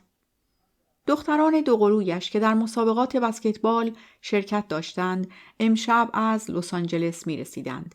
عمه وارسنیک چنان برای این مسابقات هیجان زده بود که 3 شب آخر را نتوانسته بود چشم بر چشم بگذارد و مرتب با این و یا آن دخترش تلفنی حرف می زد. و حالا درست در روزی که تیم به خانه باز می گشت، به جای آن که طبق عادت ساعتها جلوتر در فرودگاه باشد، اینجا در اتاق نشیمن مادر بزرگ داشت میز شام را میچید. آرمانوش پاسخ داد: بله، گفتم کتاب. کوله را از شانه برداشت و پا به اتاق نشیمن دلباز گذاشت. عمه سورپون که از پیش می آمد گفت: به حرفهایش گوش نده، دارد پیر و قرقرو می شود. ما همه به تو افتخار می کنیم عزیزم. معلوم است که به او افتخار می کنیم، اما باید مطابق سنش رفتار کند. عمه وارسنیک آخرین بشقاب را روی میز گذاشت و برادرزاده‌اش را در آغوش گرفت. میدانی دخترهای همسن و سال تو معمولاً تمام مدت مشغول بزک و دوزکند. نه اینکه تو احتیاجی به این کار داشته باشی، اما این خواندن قرار است تو را به کجا برساند دختر؟ آخر هر کتاب مثل فیلم نمی نویسند پایان. وقتی که کتابی را تا آخر می خوانم، این احساس را ندارم که چیزی تمام شده است. به همین دلیل یکی دیگر را شروع می کنم. آرمانوش چشمکی زد، بدون آنکه بداند در نور رنگ پریده غروب اتاق چقدر زیبا به نظر می رسد. کوله را روی صندلی راحتی مادر بزرگ گذاشت و فوری خالیش کرد. مثل بچه‌ای که از دیدن اسباب بازی به هیجان بیاید. باران کتاب باریدن گرفت و 2 کتاب از نویسنده محبوبش میلان کندرا، کتاب خنده و فراموشی و زندگی جای دیگری است را بیرون آورد. بعضی از این کتاب‌ها را نمی شناخت و بعضی را سالها پیش خوانده بود و حالا می‌خواست یک بار دیگر دوره کند. آرمانوش شاید نه به شکل منطقی، اما یک طوری غریزی می‌دانست که مقاومت خانواده چکمکچیان در برابر عشق او به کتاب دلیلی عمیق‌تر و تاریک‌تر از نیازشان به یادآوری این نکته دارد که دختران جوان دنبال سرگرمی‌های دیگری می‌روند. چون او نه فقط یک زن بلکه یک ارمنی هم بود، دیگر همه از او انتظار داشتند که مواظب تبدیل شدن به یک کتابخوان حرفه‌ای باشد. آرمانوش احساس می‌کرد که در پی اعتراضات پی در پی عمه وارسنیک علیه کتاب خواندن او یک نگرانی اساسی، اگر نگوییم باستانی و اولیه وجود دارد. اضطراب جان سالم به در بردن و ادامه زندگی. عمه صاف و ساده نمیخواست که او در جمع بدرخشد، انگشت نما شود. نویسندگان، شعرا، هنرمندان و در کل روشنفکران اولین کسانی از ارمنی ها بودند که توسط دولت عثمانی نابود گشتند. اول از همه روشنفکران را کشتند و بعد به سراغ بقیه مردم ساده رفتند. مثل خیلی دیگر از خانواده‌های ارمنی مهاجر که البته همگی سالم و مرفه بودند، اما هیچ وقت نمی‌توانستند بی خیال و راحت زندگی کنند. خانواده چکمکچیان هم وقتی میدید که یکی از بچه‌هایش خیلی اهل مطالعه است و یا خیلی فکر می‌کند، هم خوشحال و هم نگران می‌شد که نکند باعث فاصله گرفتنش از زندگی عادی شود. کتاب به طور عمومی می‌توانست مضر باشد و در این میان رمان خطرناکتر به حساب می‌آمد. ادبیات می توانست آدم را به دنیای قصه ها ببرد که در آن همه چیز روان و ایدئالیستی به نظر می رسد. ولی مثل یک شب بی مهتاب در کویر، خطر همه جا در کمین نشسته. تا سر می جنباندی می دیدی چنان گیر افتاده‌ای که دیگر هیچ راهی به دنیای واقعی نداری. همان دنیای واقعی که به عنوان اقلیت نباید زیاد از آن فاصله گرفت. چون وقتی جهت باد عوض شود و دوران سخت فرا برسد، بی هیچ حفاظی در برابر طوفان قرار می‌گیری. آدم نباید اینقدر بیعقل باشد که گمان کند دیگر اوضاع خراب نمی شود، چون همیشه امکان بدتر شدن وجود دارد. فانتزی برای آنها که باید در زندگی واقع‌گرا می بودند، زنجیری جادویی بر دست و پاست و کلمات می توانند برای آنها که سرنوشتشان محکومیت به سکوت است، حکم زهر را داشته باشد. کسی که به عنوان فرزند یک نجات یافته می خواست علی‌رغم همه اینها باز هم بخواند و فکر کند، باید حداقل این کار را در نهایت سکوت انجام می داد. محتاط و مراقب می بود و نمی گذاشت خبر همه جا پخش شود. کسی که در زندگی می خواست حتما به درجات بالا برسد، باید حداقل سعی می کرد ذوق و شوق خیلی کمی برای رسیدن به آرزویش نشان بدهد، طوری که انگار همه انرژیش را کشیده باشند و فقط برای متوسط بودن نیرو در اختیار داشته باشد. با چنین سرنوشت و خانواده‌ای، آرمانوش باید یاد می گرفت که توانایی‌هایش را کنترل کند تا زیاد ندرخشد. بوی تند و پرادویه‌ای که از جانب آشپزخانه به اتاق رسید، شامش را تیز کرد و از دنیای خواب و خیال بیرون آمد. به سوی عمه پرحرفش برگشت.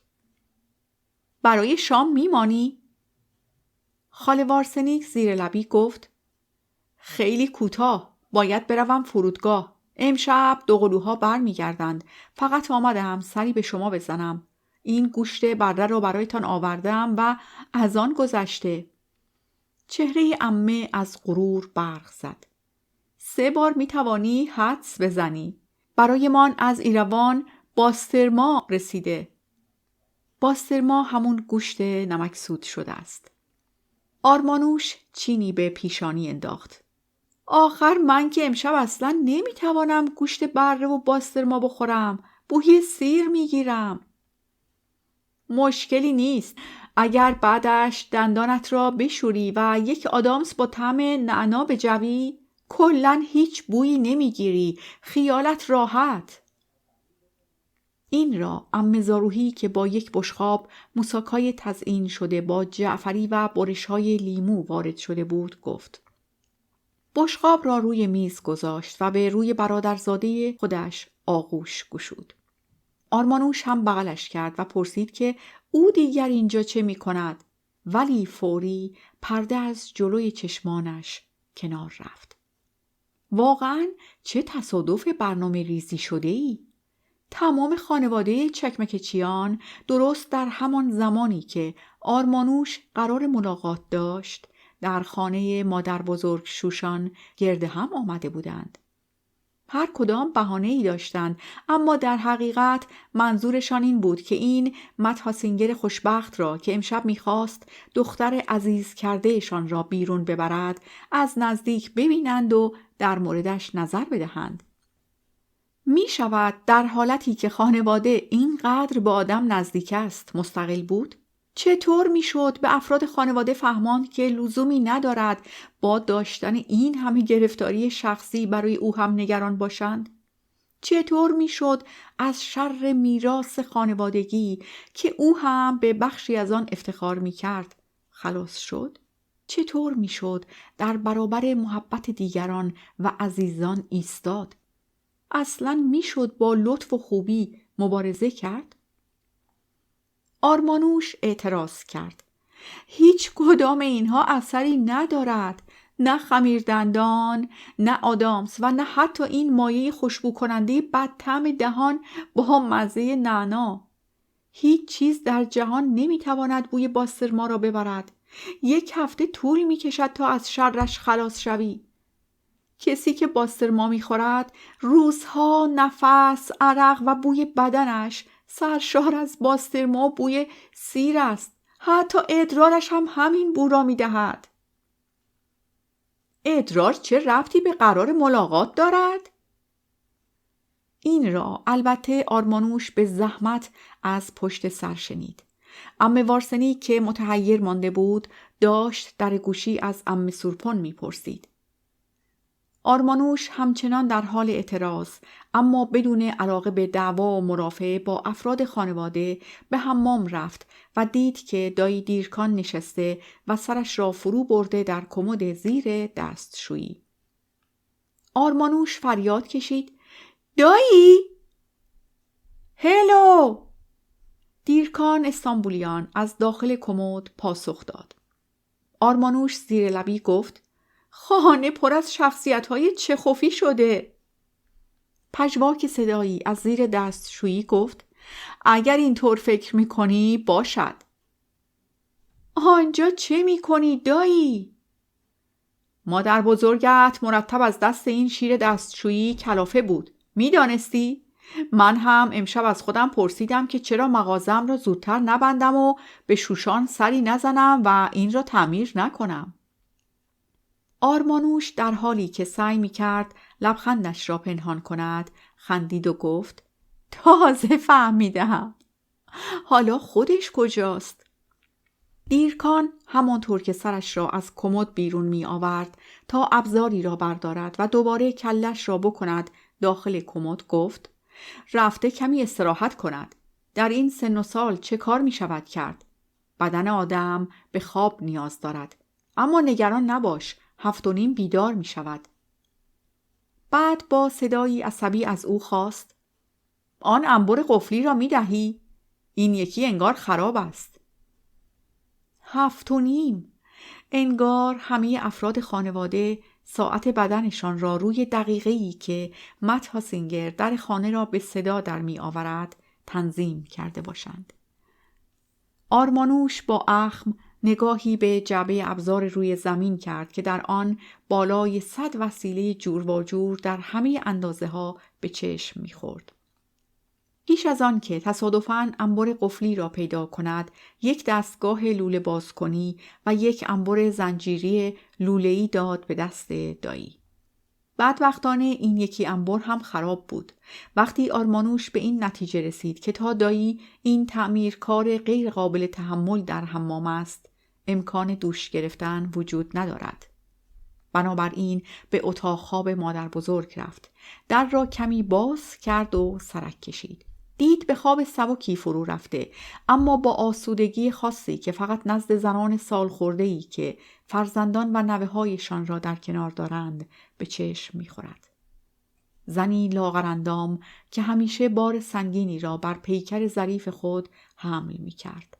حالا در دوران پیری باز هم کوچکتر و لاغرتر شده بود. با گذشت زمان نیازش به خواب نیمروزی شدیدتر می شد و در کنار آن شبها معمولاً چشم بر هم نمی گذاشت. پیری در بیخوابی شوشان کوچکترین تأثیری نداشت. افراد خانواده فکر می کردند این حتما یادآوری گذشته است که نمی گذارد شوشان دمی بیارامد. او فقط به خود اجازه چرتی کوتاه می داد. آرمانوش در را بست و مادر بزرگ را به حال خود واگذاشت. وقتی که دوباره به اتاق نشیمن بازگشت، میز کامل چیده شده بود. برای او هم بشقاب گذاشته بودند. از این تعجب کرد که چطور انتظار داشتند در حالی که 1 ساعت دیگر وعده ملاقات برای شام داشت، باز هم با آنان غذا بخورد. اما ترجیح داد چیزی نگوید. خیلی عاقل بودن در این خانواده بی‌ادبی محسوب می‌شد. برای خوشحالی جمع می‌توانست لقمه‌ای بردارد. از اینها گذشته غذایشان را دوست داشت.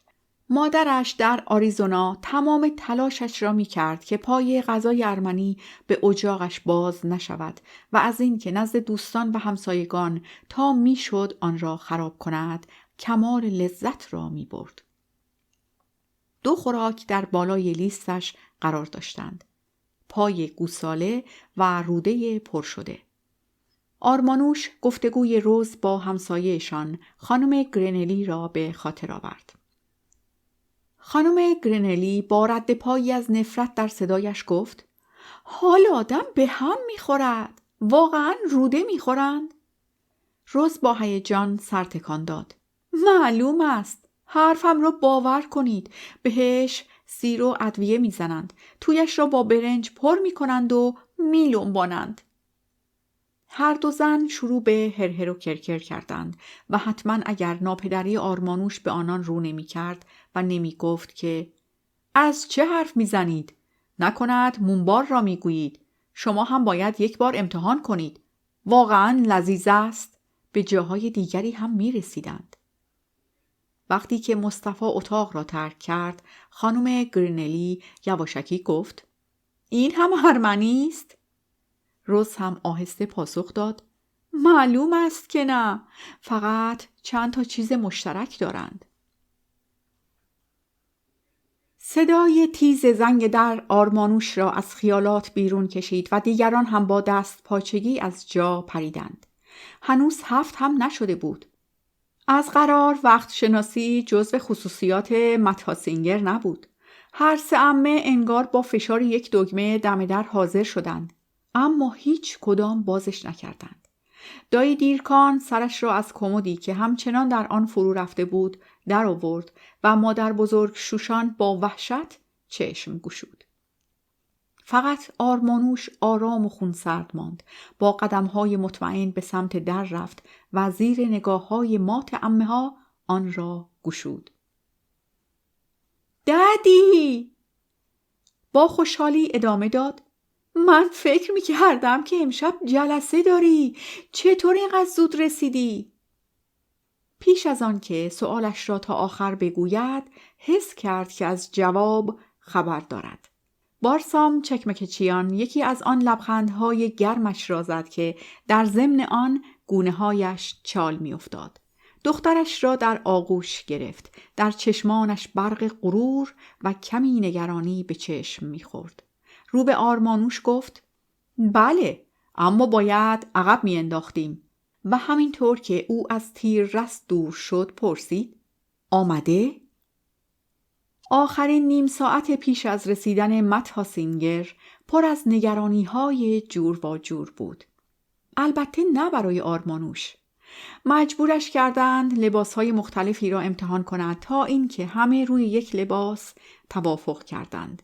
یک لباس فیروزه‌ای با گوشواره‌های مناسب و کیفی مروارید دوزی که عمه وارسینگ ادعا می‌کرد جاذبه‌ای زنانه به او می‌بخشد و برای احتیاط یک ژاکت بافتنی نازک آبی نفتی. این هم یکی از همان نکاتی بود که آرمانوش ترجیح می‌داد در موردش بحث نکنند. دنیای خارج از خانه و خانواده در چشم خانواده چکمکچیان چیزی شبیه قطب شمال بود. دنیای خارج تفاوتی با سرزمین یخبندان نداشت و برای روبرو شدن با آن باید ژاکت را چه بهتر که دستباف باشد همراه داشت. از دوران کودکی پتوی گرم و نرمی که مادر بزرگ برایش بافته بود و دورش را با حروف اول اسم او تنظیم کرده بود در ذهنش نقش بسته. خوابیدن بی پتو غیر قابل تصور بود و از خانه خارج شدن بدون ژاکت اشتباهی بزرگ. همانطور که خانه به سقف نیاز دارد، مردم هم به یک پوست محافظ دیگر میان خودشان و باقی جهان محتاجند تا احساس گرما و امنیت کنند.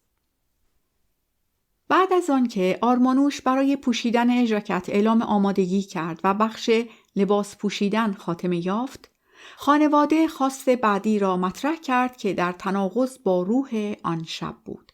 البته نه برای خانواده‌ای چون چکمکچیان. از او خواستند با آنها بنشیند و غذا بخورد تا برای شام بعدی مجهز باشد. عمه وارسنیک به ناله گفت: عزیزکم، مثل یک پرنده فقط نوک میزنی. بالاخره از گوشت بره دستپخت من امتحان میکنی یا نه؟ کفگیری به دست داشت و چشمان قهوه‌ای تیره‌اش چنان نگران بود که آرمانوش از خود پرسید نکند قضیه چیزی تعیین کننده تر از یک پرس گوشت بره باشد. آرمانوش دستش را پس زد. من دیگر نمیتوانم عمه جان. تو که این همه باقلوا برایم گذاشتی. اگر از عهده همینم بر بیایم هنر کردم. خب دیگر تو نمیخواستی بوی گوشت و سیر بگیری.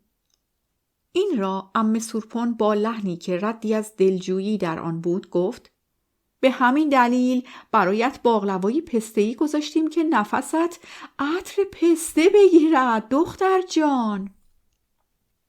من نمیخواهم عطر پسته بدهم. آرمانوش با بیچارگی چشمانش را گشاد کرد و به دنبال کمک به سمت پدر برگشت. پیش از آن که بارسام چکمکچیان فرصت گفتن کلمه‌ای را داشته باشد، گوشی آرمانوش شروع به نواختن ملودی چایکوفسکی، رقص پری شیرین کرد.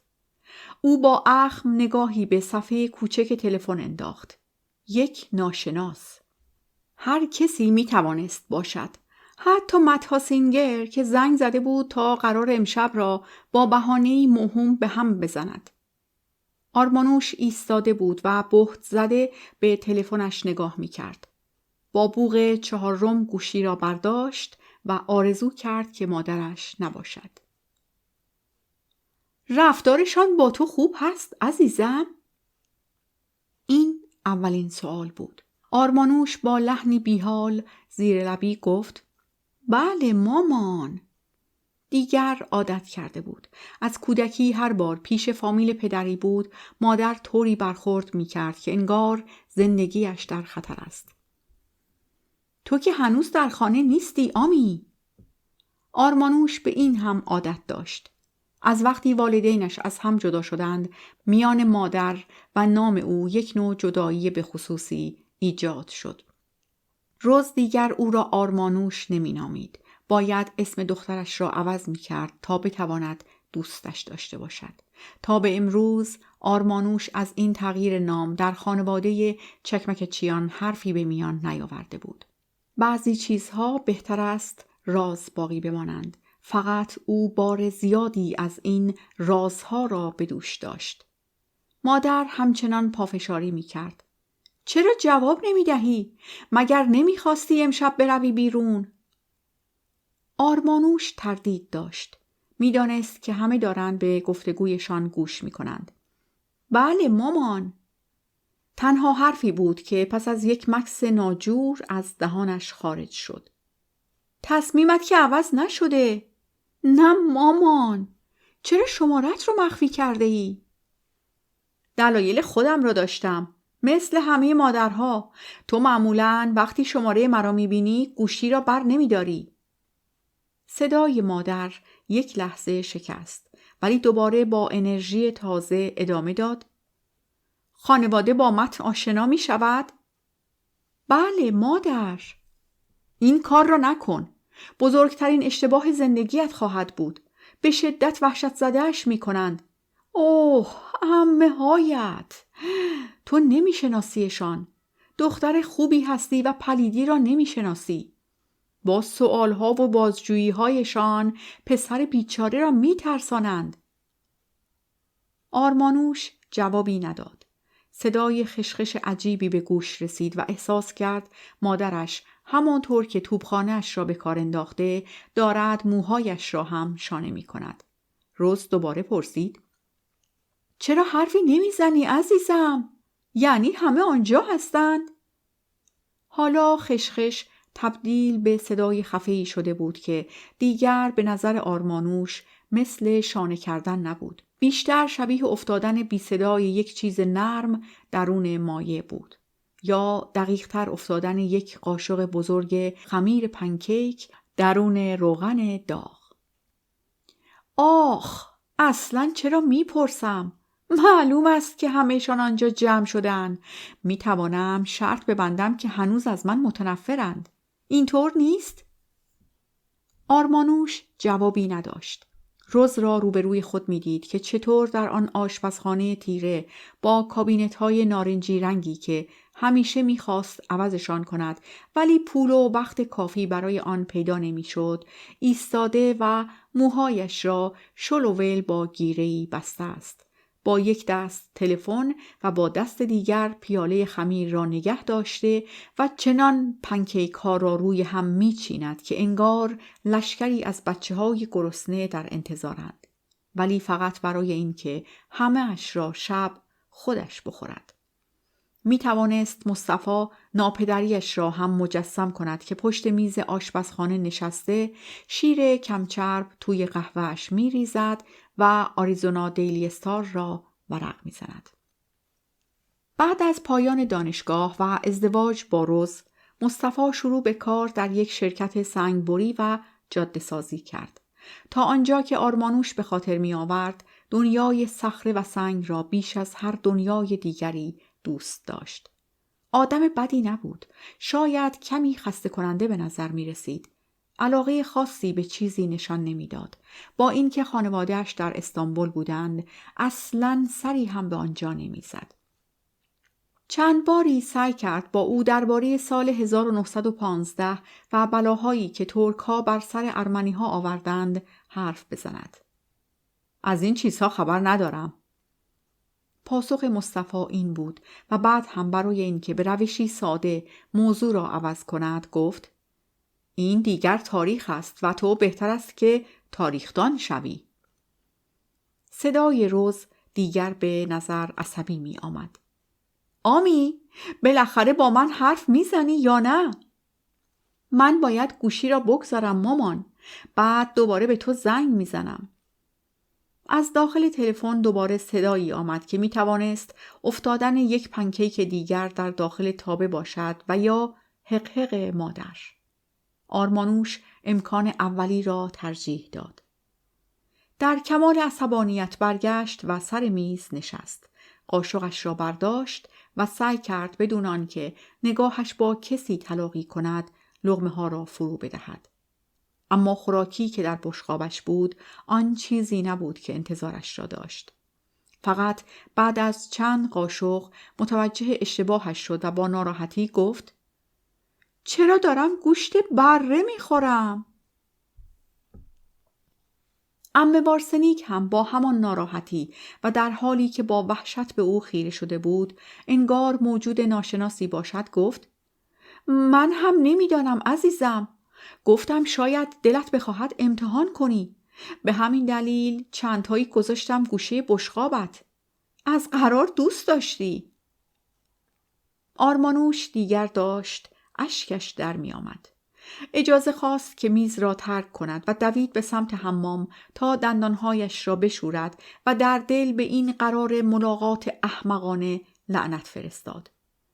جلوی آینه ایستاده بود و یک خمیر دندان که تا نصف فشارش داده بود در دست داشت و به نظر می رسید فاصله‌ای با تارک دنیا شدن و فرار به بالای کوهی ناشناس نداشته باشد.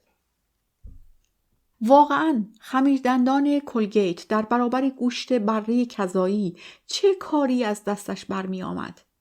شاید می توانست به متاسینگر زنگ بزند و کلاً قرار را به هم بزند. او فقط می خواست حالا همینطور لبریز از قصه و درماندگی به بستر برود و یکی از رمان‌هایی را که امروز خریده بخواند تا خون دماغ شود و دیگر نتواند چشمهایش را باز نگه دارد. این همه چیزی بود که می‌خواست. چهره آشنا از درون آینه به او گفت: باید در رخت خواب می‌ماندی و رمانت را می‌خواندی. عمه زاروهی که یک باره سر و کله‌اش کنار آینه پیدا شده بود گفت: این مزخرفات چیست؟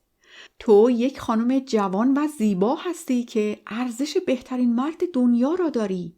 حالا باید جذابیت‌های زنانه‌ات را نشان بدهی.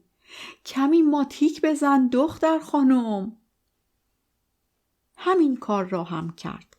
زیر ماتیک البته ننوشته بود جذابیت زنانه، ولی چیزی شبیه آن بود. برق لب آلبالویی. آرمانوش با گشاده دستی به لبش رژ مالید تا بعد دستمال آرایش را یک بار رویش بکشد و تقریباً همه اش را دوباره پاک کند. درست در همین لحظه زنگ در به صدا درآمد. 2 دقیقه بعد از وقت مورد نظر، انگار وقت شناسی از خصوصیات مخصوص مت‌هاسینگر به شمار می رفت. 1 دقیقه بعد آرمانوش داشت به یک مت‌هاسینگر که خیلی مرتب لباس پوشیده و به وضوح دست پاچه و تا حدی حیرت زده جلوی در ایستاده بود لبخند می زد. او 3 سال از آرمانوش کوچکتر بود. یک نکته بی اهمیت که لازم ندید حرفی در موردش بزند. اما حالا کاملا در چهرهش می شد دید که جوانتر است. شاید به خاطر اینکه موهایش را کوتاه کرده بود و یا به این دلیل که لباسی متفاوت از ایام عادی به تن داشت. در کاپشن چرم قهوه‌ای تیره و شلوار مارک رالف لورن، مت‌هاسینگر شبیه نوجوانی بود که خواسته لباس آدم بزرگ‌ها را تن کند. با یک دسته گل بزرگ لاله قرمز تند در دست چپ وارد خانه شد. به آرمانوش لبخند زد و بعد با دیدن جمعیت دوروبر دست و پایش را گم کرد. تمام خانواده چکمکچیان پشت سر آرمانوش جمع شده بودند. عمه وارسنیک با لحنی که قرار بود دلگرمی بدهد ولی انگار بیشتر احساس رمیدگی ایجاد می کرد گفت: بیایید تو مرد جوان. مت‌هاسینگر دست همه اعضای خانواده را فشرد و احساس کرد که نگاه‌های جستجوگر دارند چهره‌اش را بررسی می کنند. اعتماد به نفس خود را از دست داد و خیس عرق شد. یکی گلها را از دستش گرفت و دیگری هم کاپشنش را. حالا بدون کاپشن به طاووسی بی پر و بال میمانست. وارد اتاق نشیمن شد و روی اولین صندلی نشست. دیگران همه به شکل هلالی در اطرافش نشستند. چند کلمه‌ای در مورد آب و هوا و تحصیلات مت. داشت حقوق می‌خواند که این می‌توانست هم خوب باشد و هم بد. در مورد خانواده مت، تک فرزند بود که این هم می‌توانست خوب باشد و هم بد. در مورد والدینش، وکیل بودند که این هم می‌توانست خوب باشد و هم بد. در مورد اطلاعات مت راجع به ارمنی‌ها، اطلاعات چندانی نداشت که این بد بود، اما دوست داشت در این مورد بیشتر بداند که این خوب بود. بینشان رد و بدل شد و سر آخر باز به آب و هوا رسیدند تا سکوت ناجوری حکم فرما شد. تقریباً به مدت 5 دقیقه کسی نمی‌دانست چه بگوید، اما چهره همه طوری می‌درخشید که انگار چیزی در گلویشان گیر کرده، ولی فکر می‌کنند که اتفاق بامزه‌ای است. دیگر نزدیک بود از این وضع ناراحت که به آن گرفتار شده بودند به بنبستی خفقان‌آور برسند که دوباره صدای رقص پری شیرین از گوشی آرمانوش به گوش رسید. آرمانوش نگاهی به صفحه تلفن کرد. باز هم ناشناس. گذاشت روی بی صدا. به این ترتیب گوشی فقط می لرزید. بعد ابروهایش را بالا کشید و شکلکی ساخت که باید به مت می فهماند. بهش فکر نکن. اما نه او و نه هیچ کس دیگر منظورش را نفهمید. سر ساعت 7:45 بالاخره آرمانوش چکمکچیان و مت‌هاسینگر سوار بر سوزوکی قرمز خیابان هاید را به سمت رستورانی که مت خیلی تعریفش را شنیده بود و فکر می‌کرد جای دنج و رمانتیکی می‌تواند باشد پشت سر گذاشتند.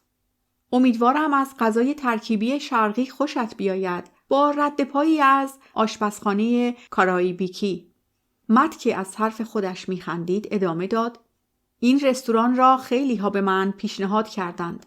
البته پیشنهاد خیلی ها برای آرمانوش ملاک نبود. حتی از پرفروشترین کتاب ها هم همیشه با احتیاط و تردید لذت می برد. اما چیزی نگفت، به این امید که امشب چیزی برعکس تجارب قبلی را به اثبات برساند. اما به هیچ وجه اینطور نشد. به عنوان پاتوق روشنفکران و هنرمندان یک شهر بزرگ، پنجره کج، اسم رستوران هر چیزی بود جز رستورانی دنج و رمانتیک. یک انبار بزرگ نامتداول با سقفی بلند، لامپ‌های آویزان و دیوارهایی که بر آن آثار آبستره نقاشان جدید به چشم می‌خورد. گارسون‌ها که سرتاپا سیاه پوش بودند، مثل یک دسته مورچه که مشتی شکر پیدا کرده باشند، با عجله به آن سو و این سو می‌رفتند. دسته گارسون‌ها به این امید که مهمانان به زودی جا برای افراد دیگر باز کنند، غذاهایی را که به شکلی هنرمندانه تزیین شده بود، حمل می‌کردند. منو صاف و ساده و غیر قابل درک بود. تازه انگار مواد به کار رفته به اندازه کافی گیج کننده نباشد. فرم شکل دادن، آماده کردن و پختن هم آدم را به یاد تجربه یک نقاشی آبستره می‌انداخت. صاحب هلندی رستوران در زندگی 3 هدف داشت: فیلسوف، نقاش و صاحب رستوران شود. دوران جوانی وقتی فلسفه و هنر را امتحان کرد و در هر دو شکست خورد، دلیلی ندید که استعداد کشف نشده اش را در زمینه آشپزی امتحان نکند. افتخار می کرد که دوباره آبستره را به ماده تبدیل کرده و به اثری هنری که دلیل وجودیش نیاز هنرمند به خلق آن بوده، وجودی خارجی بخشیده و آن را دوباره به درون انسان برگردانده است. یک شام در رستوران پنجره کج کمتر به پخت و پز و بیشتر به فلسفه مربوط می شد و خود غذا به نظر می رسید به جای برطرف کردن نیاز باستانی به پر کردن معده، در خدمت رقصی بی‌نظیر با ادبیات باشد. بعد از چند بار تلاش برای پیدا کردن غذایی که هر دویشان را راضی کند، بالاخره آرمانوش ماهی تن خرد شده با سس کنجد و جگر قاز به سبک آسیایی سفارش داد و مت یک استیک با سس خردل تند در بستری از یک نوع ترب آسیایی به همراه سس میوه پشن فروت. مت که نمیدانست چه نوع شرابی مناسب است، اما دلش میخواست تأثیر خوبی بگذارد. 5 دقیقه ای را به بررسی لیست شرابها پرداخت و کاملا گیج شد. بنابراین همان کاری را کرد که همیشه وقتی کوچکترین اطلاعی نداشت و ناچار بود انتخاب کند. با توجه به قیمت شراب تصمیم گرفت.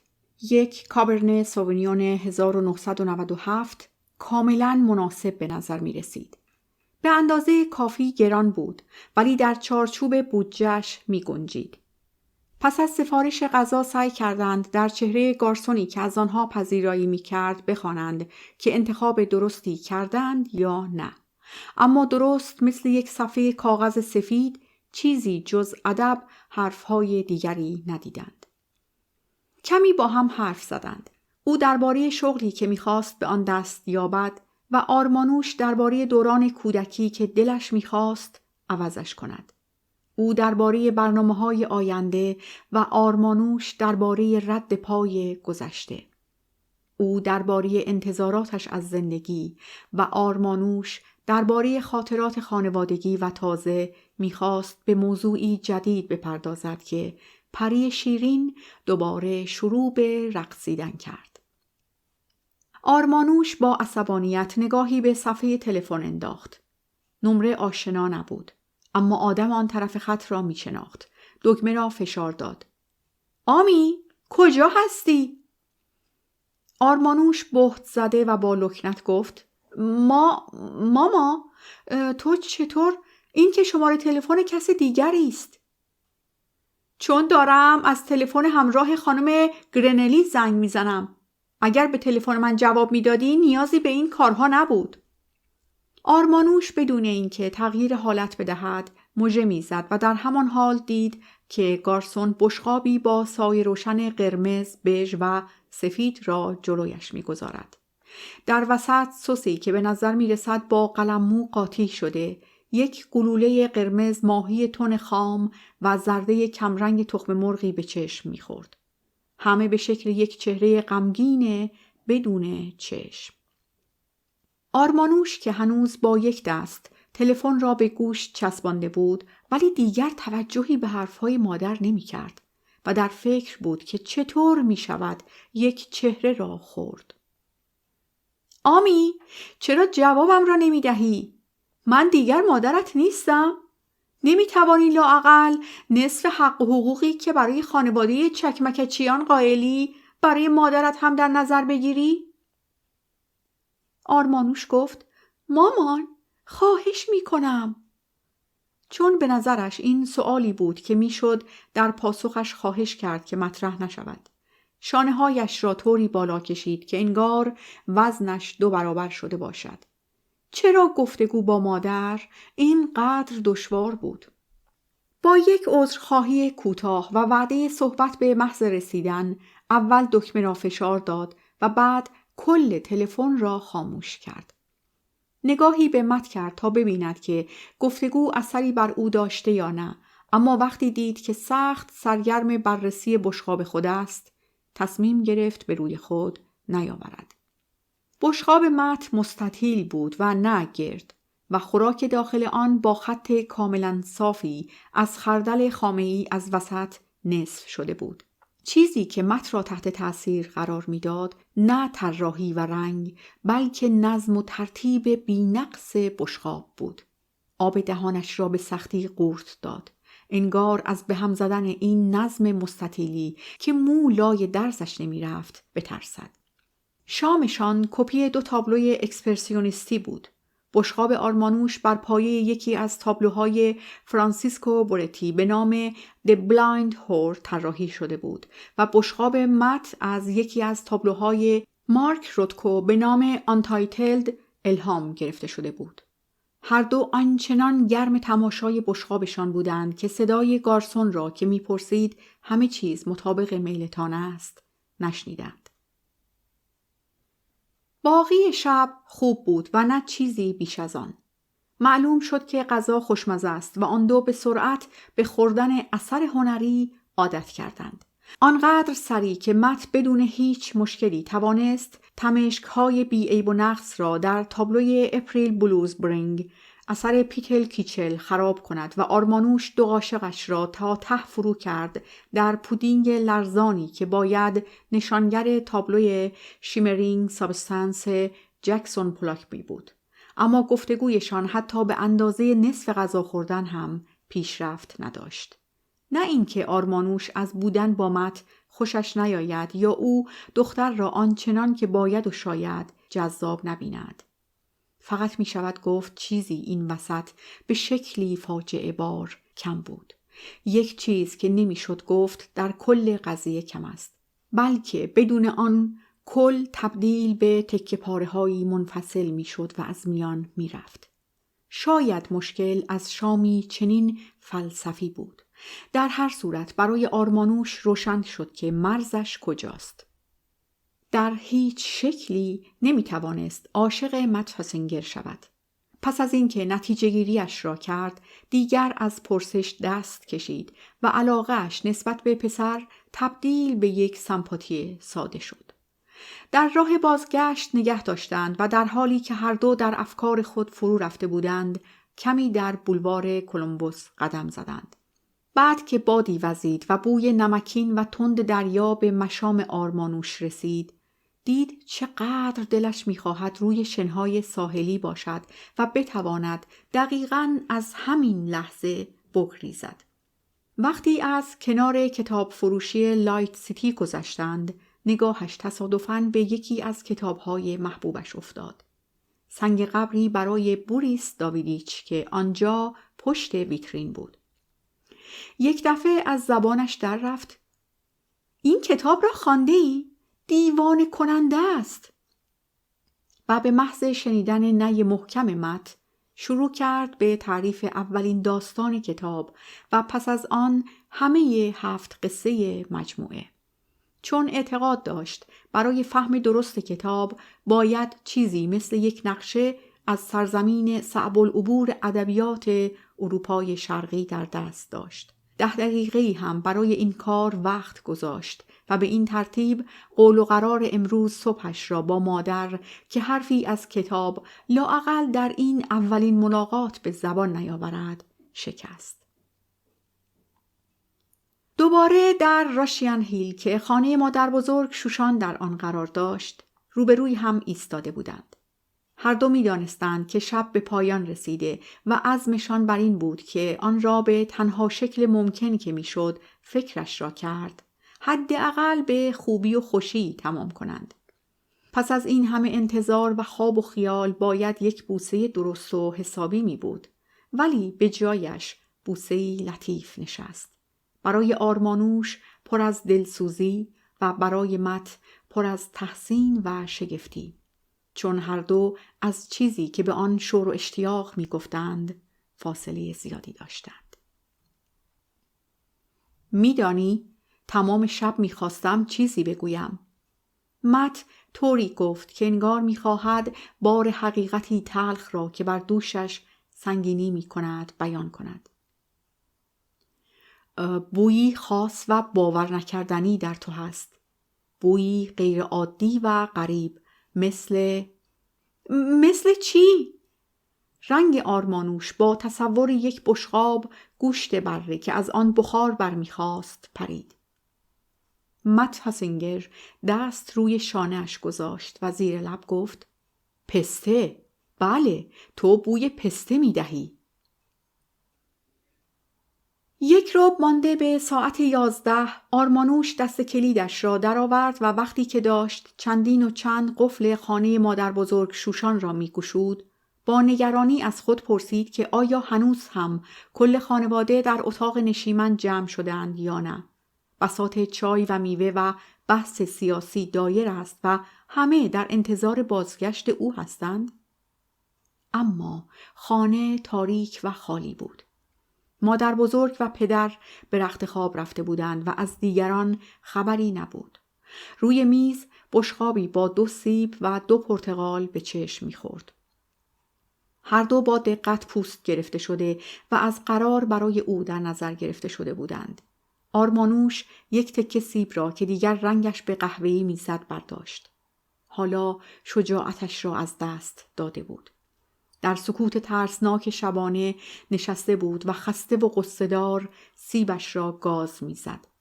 به زودی باید به آریزونا باز می‌گشت، ولی نمی‌دانست قادر به تحمل دنیای بسته مادر خواهد بود و با اینکه زندگی در سان فرانسیسکو را دوست می‌داشت و در این فکر بود که 1 ترم را مرخصی بگیرد و آنجا با پدر و مادر بزرگ شوشان زندگی کند، به این نتیجه رسید که اینجا هم احساس از دست دادن یک چیزی دست از سرش بر نمی دارد.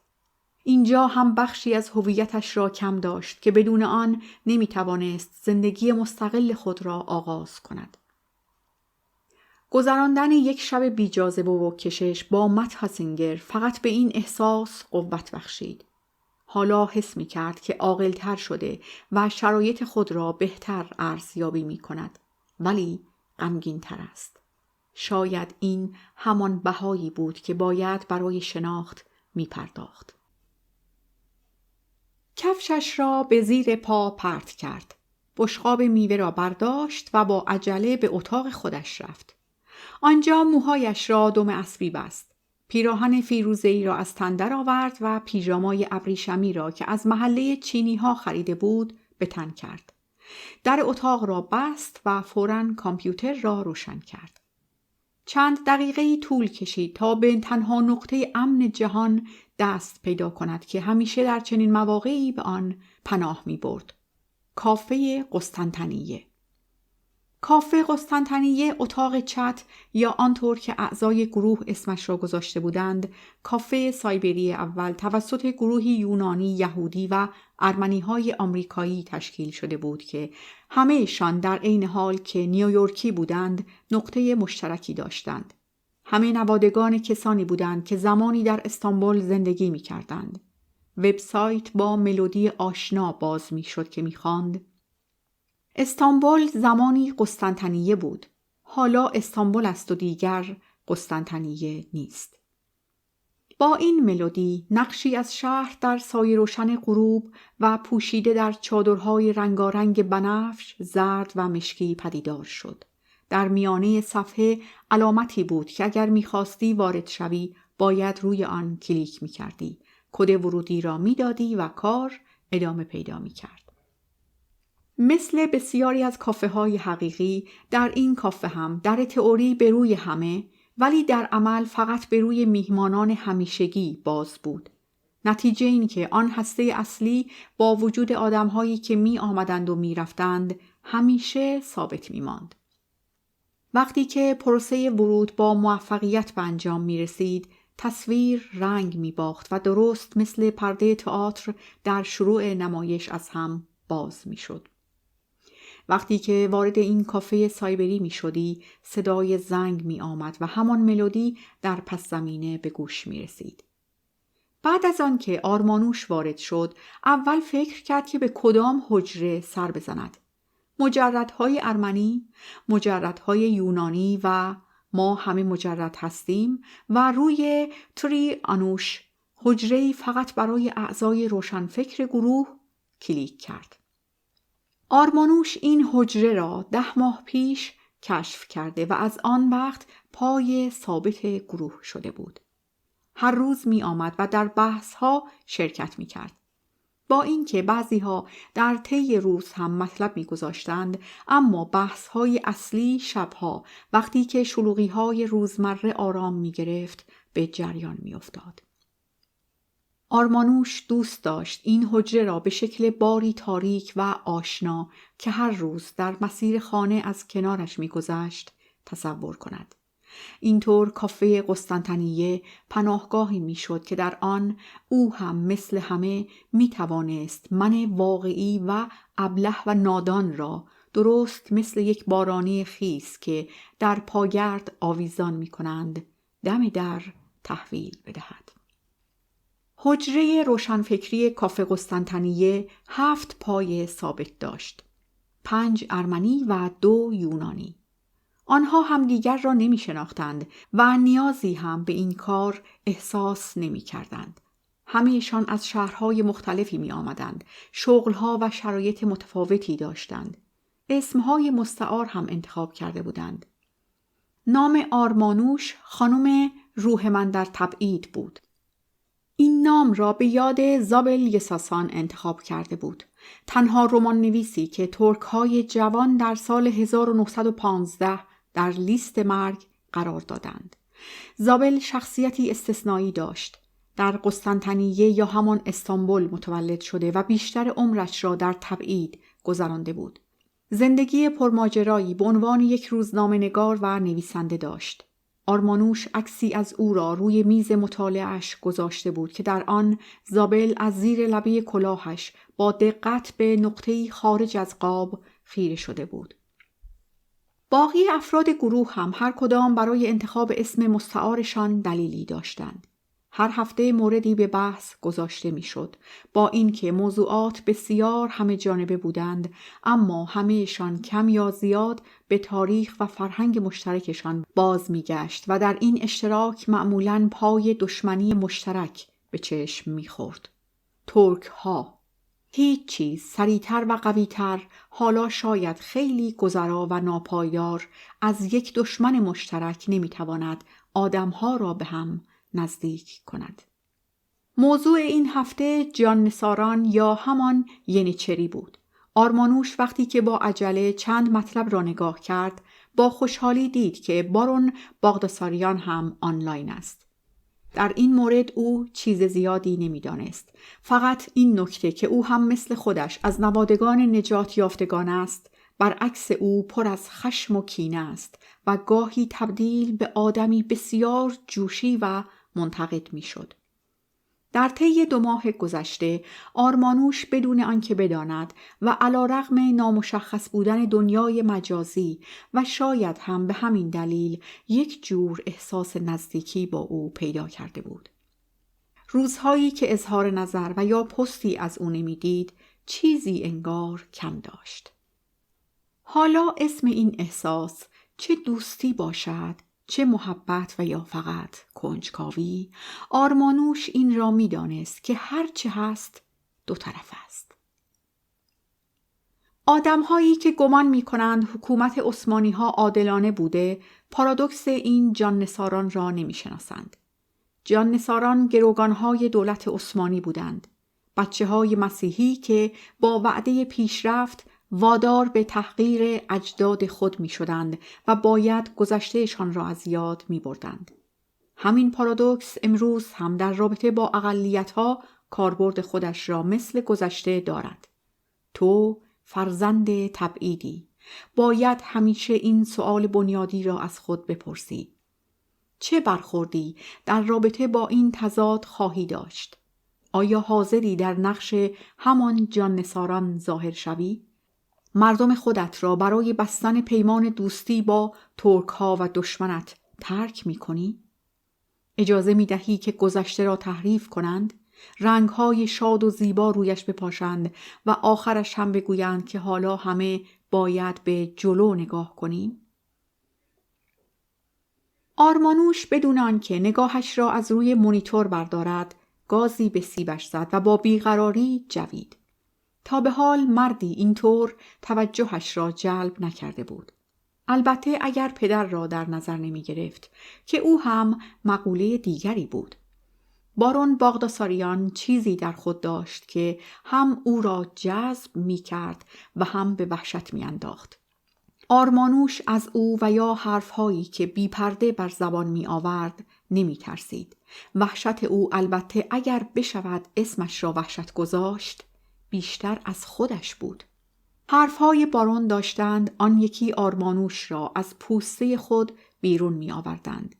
آن که همیشه با او زندگی می کرد اما تا به حال خود را نشان نداده بود.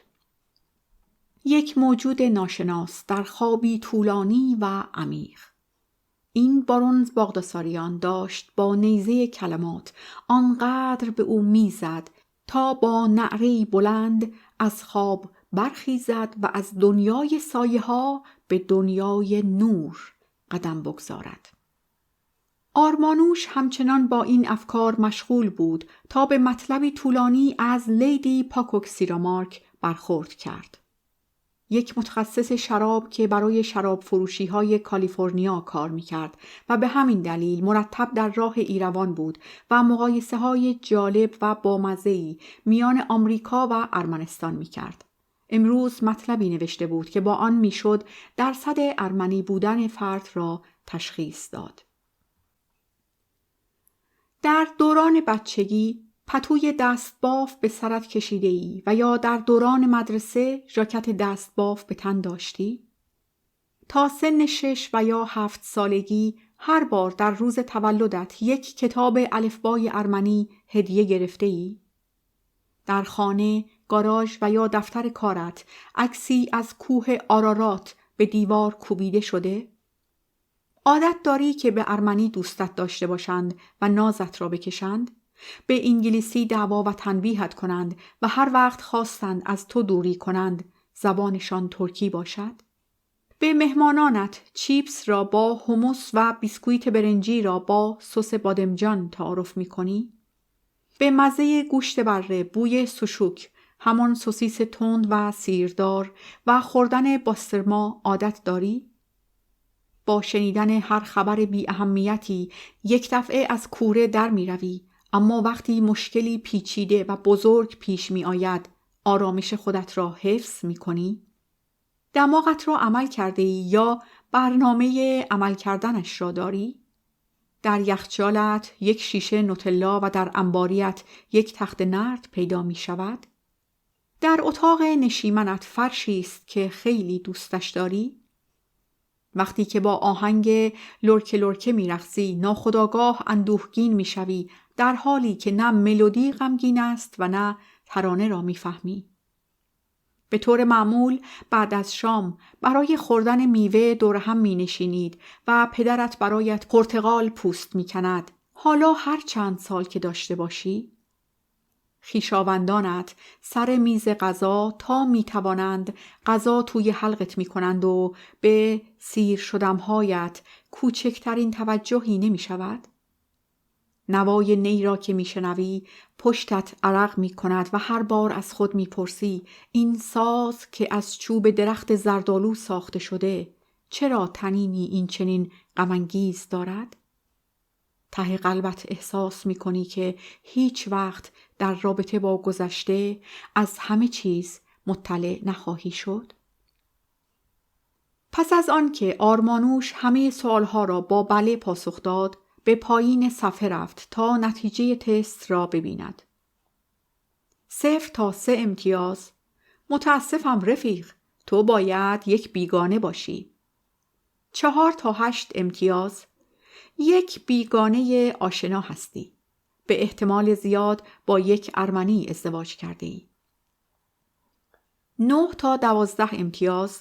تو به احتمال زیاد ارمنی هستی.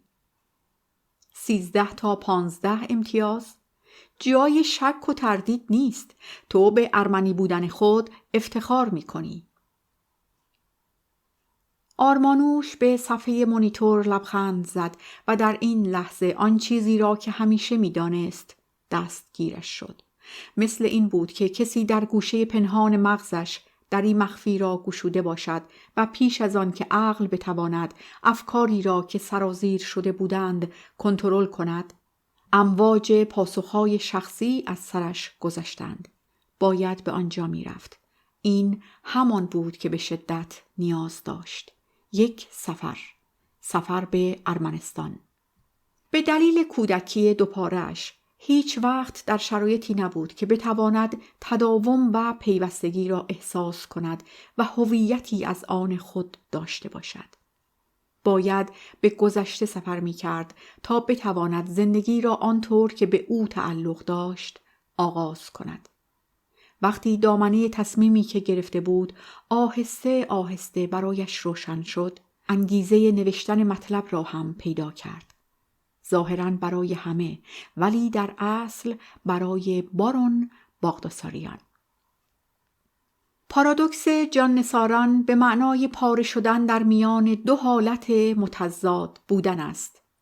از یک سو آوار باقی مانده از گذشته یک مادر، یک مشت محبت و قصه، احساس بی‌عدالتی و تبعیض. از آن طرف سوسوی آینده و وعده هایش.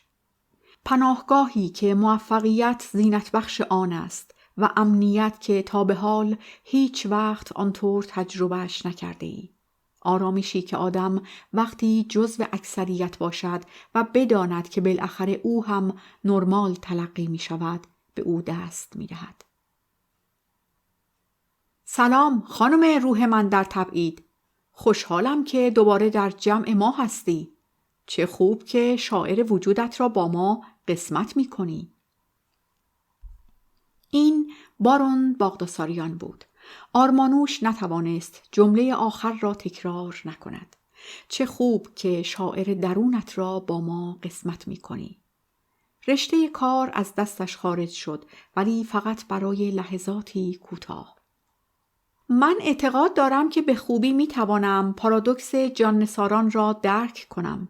به عنوان تنها فرزند خانواده‌ای از دو فرهنگ متفاوت که با خشم و نفرت از هم جدا شده بودند. آرمانوش با ناراحتی از اینکه زندگی خصوصیش را عیان کرده کمی صبر کرد، اما اجبار به نوشتن خیلی قوی تر بود.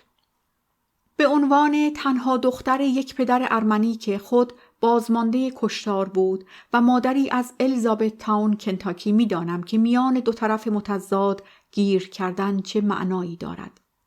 تکه پاره شدن میان دو طرف بدون آنکه قدرت این را داشته باشی که کاملاً به سوی یکیشان بروی و چاره‌ای جز متمایل شدن به این سو و آن سو نداشته باشی.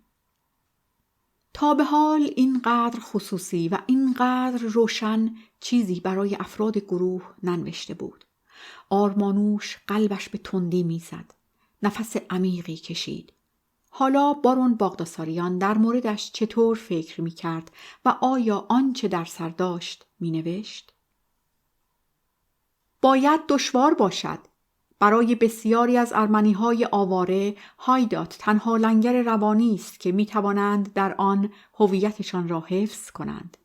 شرایط تو متفاوت است، اما در تحلیل نهایی همه ما ارمنی آمریکایی هستیم و این تنوع، پلورالیسم، تا جایی که لنگر خود را از دست ندهیم خوب است.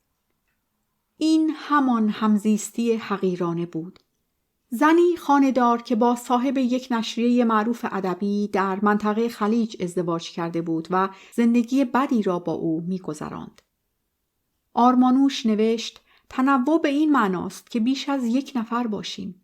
این در مورد من نمی‌تواند صادق باشد، زیرا از همان اول فرصتی برای ارمنی شدن پیدا نکردم.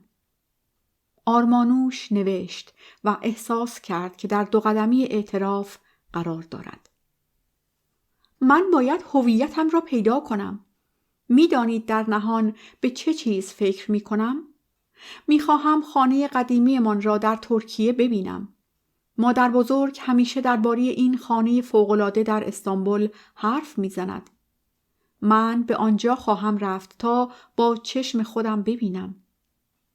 سفری به گذشته خانواده‌ام و در عین حال به آینده خودم.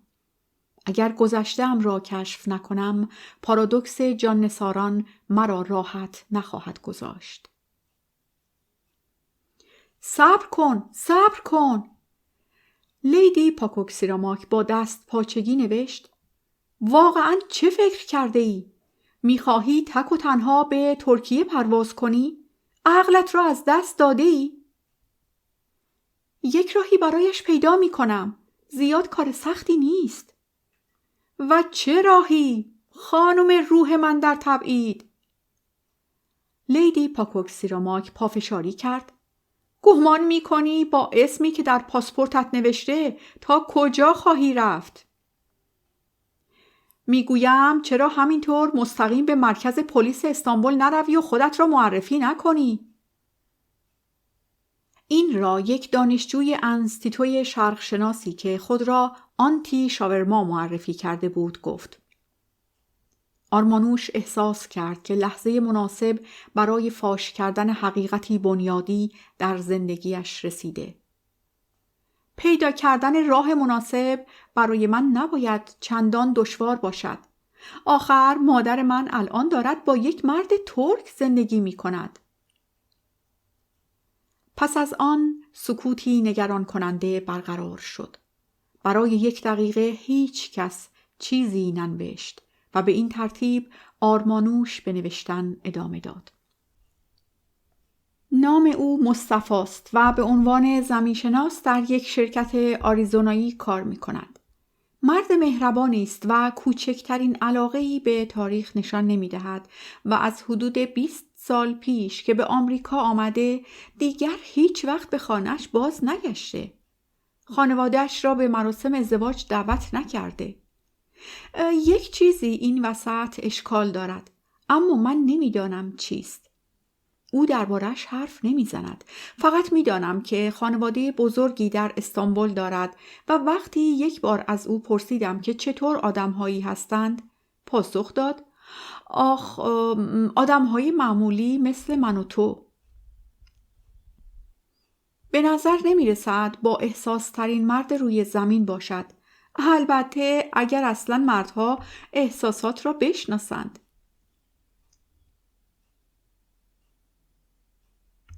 دختر ساپوس یک دفعه پا برهنه پرید وسط. یک گارسون بار لزبیان که همین چند روز پیش کاری در یک بار درب و داغان در بروکلین پیدا کرده بود. همینطور به نظر می رسد. این را همزیستی حقیرانه اضافه کرد. قلبی در سینه دارد اصلاً؟ آرمانوش پاسخ داد: آه بله، او مادرم را دوست دارد و مادرم هم او را. و تازه به این فکر افتاد که اولین بار است در مورد عشق میان مادر و ناپدریش حرف می‌زند و آن را به رسمیت می‌شناسد. انگار با چشم آدمی غریبه به موضوع نگاه کند. حالا در هر صورت من امکان زندگی با خانواده‌اش را دارم. هر چه باشد نادختری او هستم. فکر می‌کنم مرا به عنوان مهمان بپذیرند. نمیدانم ترک‌ها چقدر طبیعی با من رفتار خواهند کرد، ولی یک خانواده ترک واقعی و نه یکی از آمریکایی‌های ترک تبار تحصیل کرده. به راستی راجع به چه چیزی می‌خواهی با ترک‌های معمولی حرف بزنی؟ این را لیدی پاکوکسیرامارک اضافه کرد. حتی تحصیل کرده هایشان هم یا ناسیونالیستند و یا همه چیز را انکار می کنند. فکر می کنی مردم معمولی علاقه‌ای به پذیرش واقعیات تاریخی دارند؟ بله، معلوم است که ما از این که شما را تکه پاره کردیم و بعد از خانه بیرون راندیم و سر آخر هم همه را انکار کردیم متاسفیم. چرا می خواهی به اصرار خودت را به درد سر بیاندازی؟ من درکت می کنم، اما تو هم باید سعی کنی که من را بفهمی. آرمانوش احساس کرد که انرژی و شجاعتش در حال افت است. فاش کردن رازهای زندگیش یکی بعد از دیگری او را به اینجا رساند که بداند در دنیای به این بزرگی تنهاست. احساسی که به نظرش ناشناس نمی آمد، اما انگار برای نشان دادن خود در انتظار فرصت مناسب بود. شما همه تان در جمع ارمنی ها به دنیا آمده و رشد کرده اید. لزومی نداشت که ثابت کنید به کجا تعلق دارید. من اما از همان زمان تولدم یک پایم این ور و یک پایم آنور است.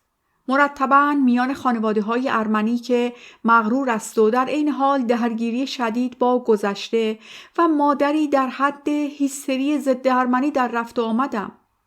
اگر بخواهم مثل همه شما یک آمریکایی ارمنی کامل شوم، باید اول آن من ارمنی را در درون خودم کشف کنم. اگر برای این کار لازم باشد سفری به گذشته بکنم، این کار را خواهم کرد. حالا ترک‌ها هر چه دلشان خواست بگویند یا بکنند. اما پدر و خانواده‌ات می‌گذارند که به ترکیه سفر کنی؟ این الکس استوایکا یک آمریکایی یونانی از بوستون بود که تا وقتی از نعمت هوای آفتابی، غذای خوب و زنان زیبا برخوردار میشد، هیچ گله‌ای از زندگی نداشت. به عنوان یکی از طرفداران وفادار زنون اعتقاد داشت که مردم نباید پا را از مرز خود بیرون بگذارند و باید از آنچه که دارند راضی باشند. گمان نمی کنی که خانواده‌ات در سان فرانسیسکو نگران می شوند؟ نگران؟ آرمانوش از مجسم کردن قیافه عمه‌ها و مادر بزرگش چهره در هم کشید. می دانست که از نگرانی بیمار می شوند. به نفعشان است که اصلاً از این موضوع خبردار نشوند. تعطیلات بهاره در راه است و من می توانم 10 روز را در استانبول بگذرانم. پدر فکر می کند که من پیش مادرم در آریزونا هستم و مادرم هم باید باورش شود که همچنان در سان فرانسیسکو ماندم. آنها که با هم حرف نمی زنند و ناپدریم هم با خانواده‌اش در استانبول تماسی ندارد. به این ترتیب کسی خبردار نخواهد شد. راز من سر به مهر خواهد ماند. آرمانوش نگاهی کجکی به صفحه مانیتور انداخت. انگار خودش هم به چیزهایی که نوشته بود باور نداشت.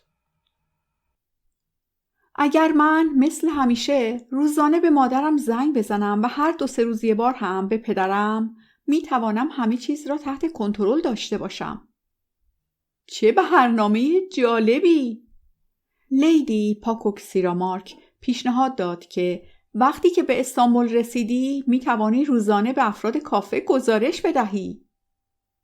واو! میشوی خبرنگار جنگی ما. این را آنتی شاورما گفت و بعد سکوتی طولانی حاکم شد. انگار کسی این شوخی را با مزه ارزیابی نکرد. آرمانوش به پشتی صندلی تکیه داد. در سکوت سنگین شب می توانست صدای نفسهای ناآرام پدر و تک سرفه های مادر بزرگ را بشنود. متوجه شد که چطور بدنش به یک سمت خم می شود، طوری که انگار بخشی از آن دلش می خواهد که تمام شب را همین جا بنشیند و از بیخوابی لذت ببرد و بخش دیگر میل داشت به بستر برود و بخوابد. وقتی که داشت تکه آخر سیب را با سر و صدا می جوید، دید که با تصور این تصمیم خطرناک آدرنالین خونش بالا رفته. آرمانوش چراغ مطالعه را خاموش کرد.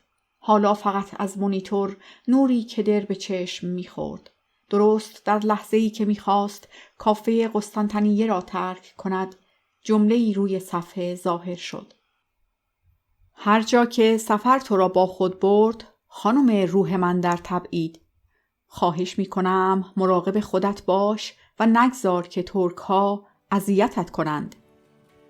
این بارون باغداساریان بود. خب دوستان گل، این هم یک پسته جذاب، زیبا و خوشمزه. امیدوارم از شنیدنش لذت برده باشید و دوباره برای شنیدن قسمت بعدی با من همراه باشید. ایام بکام.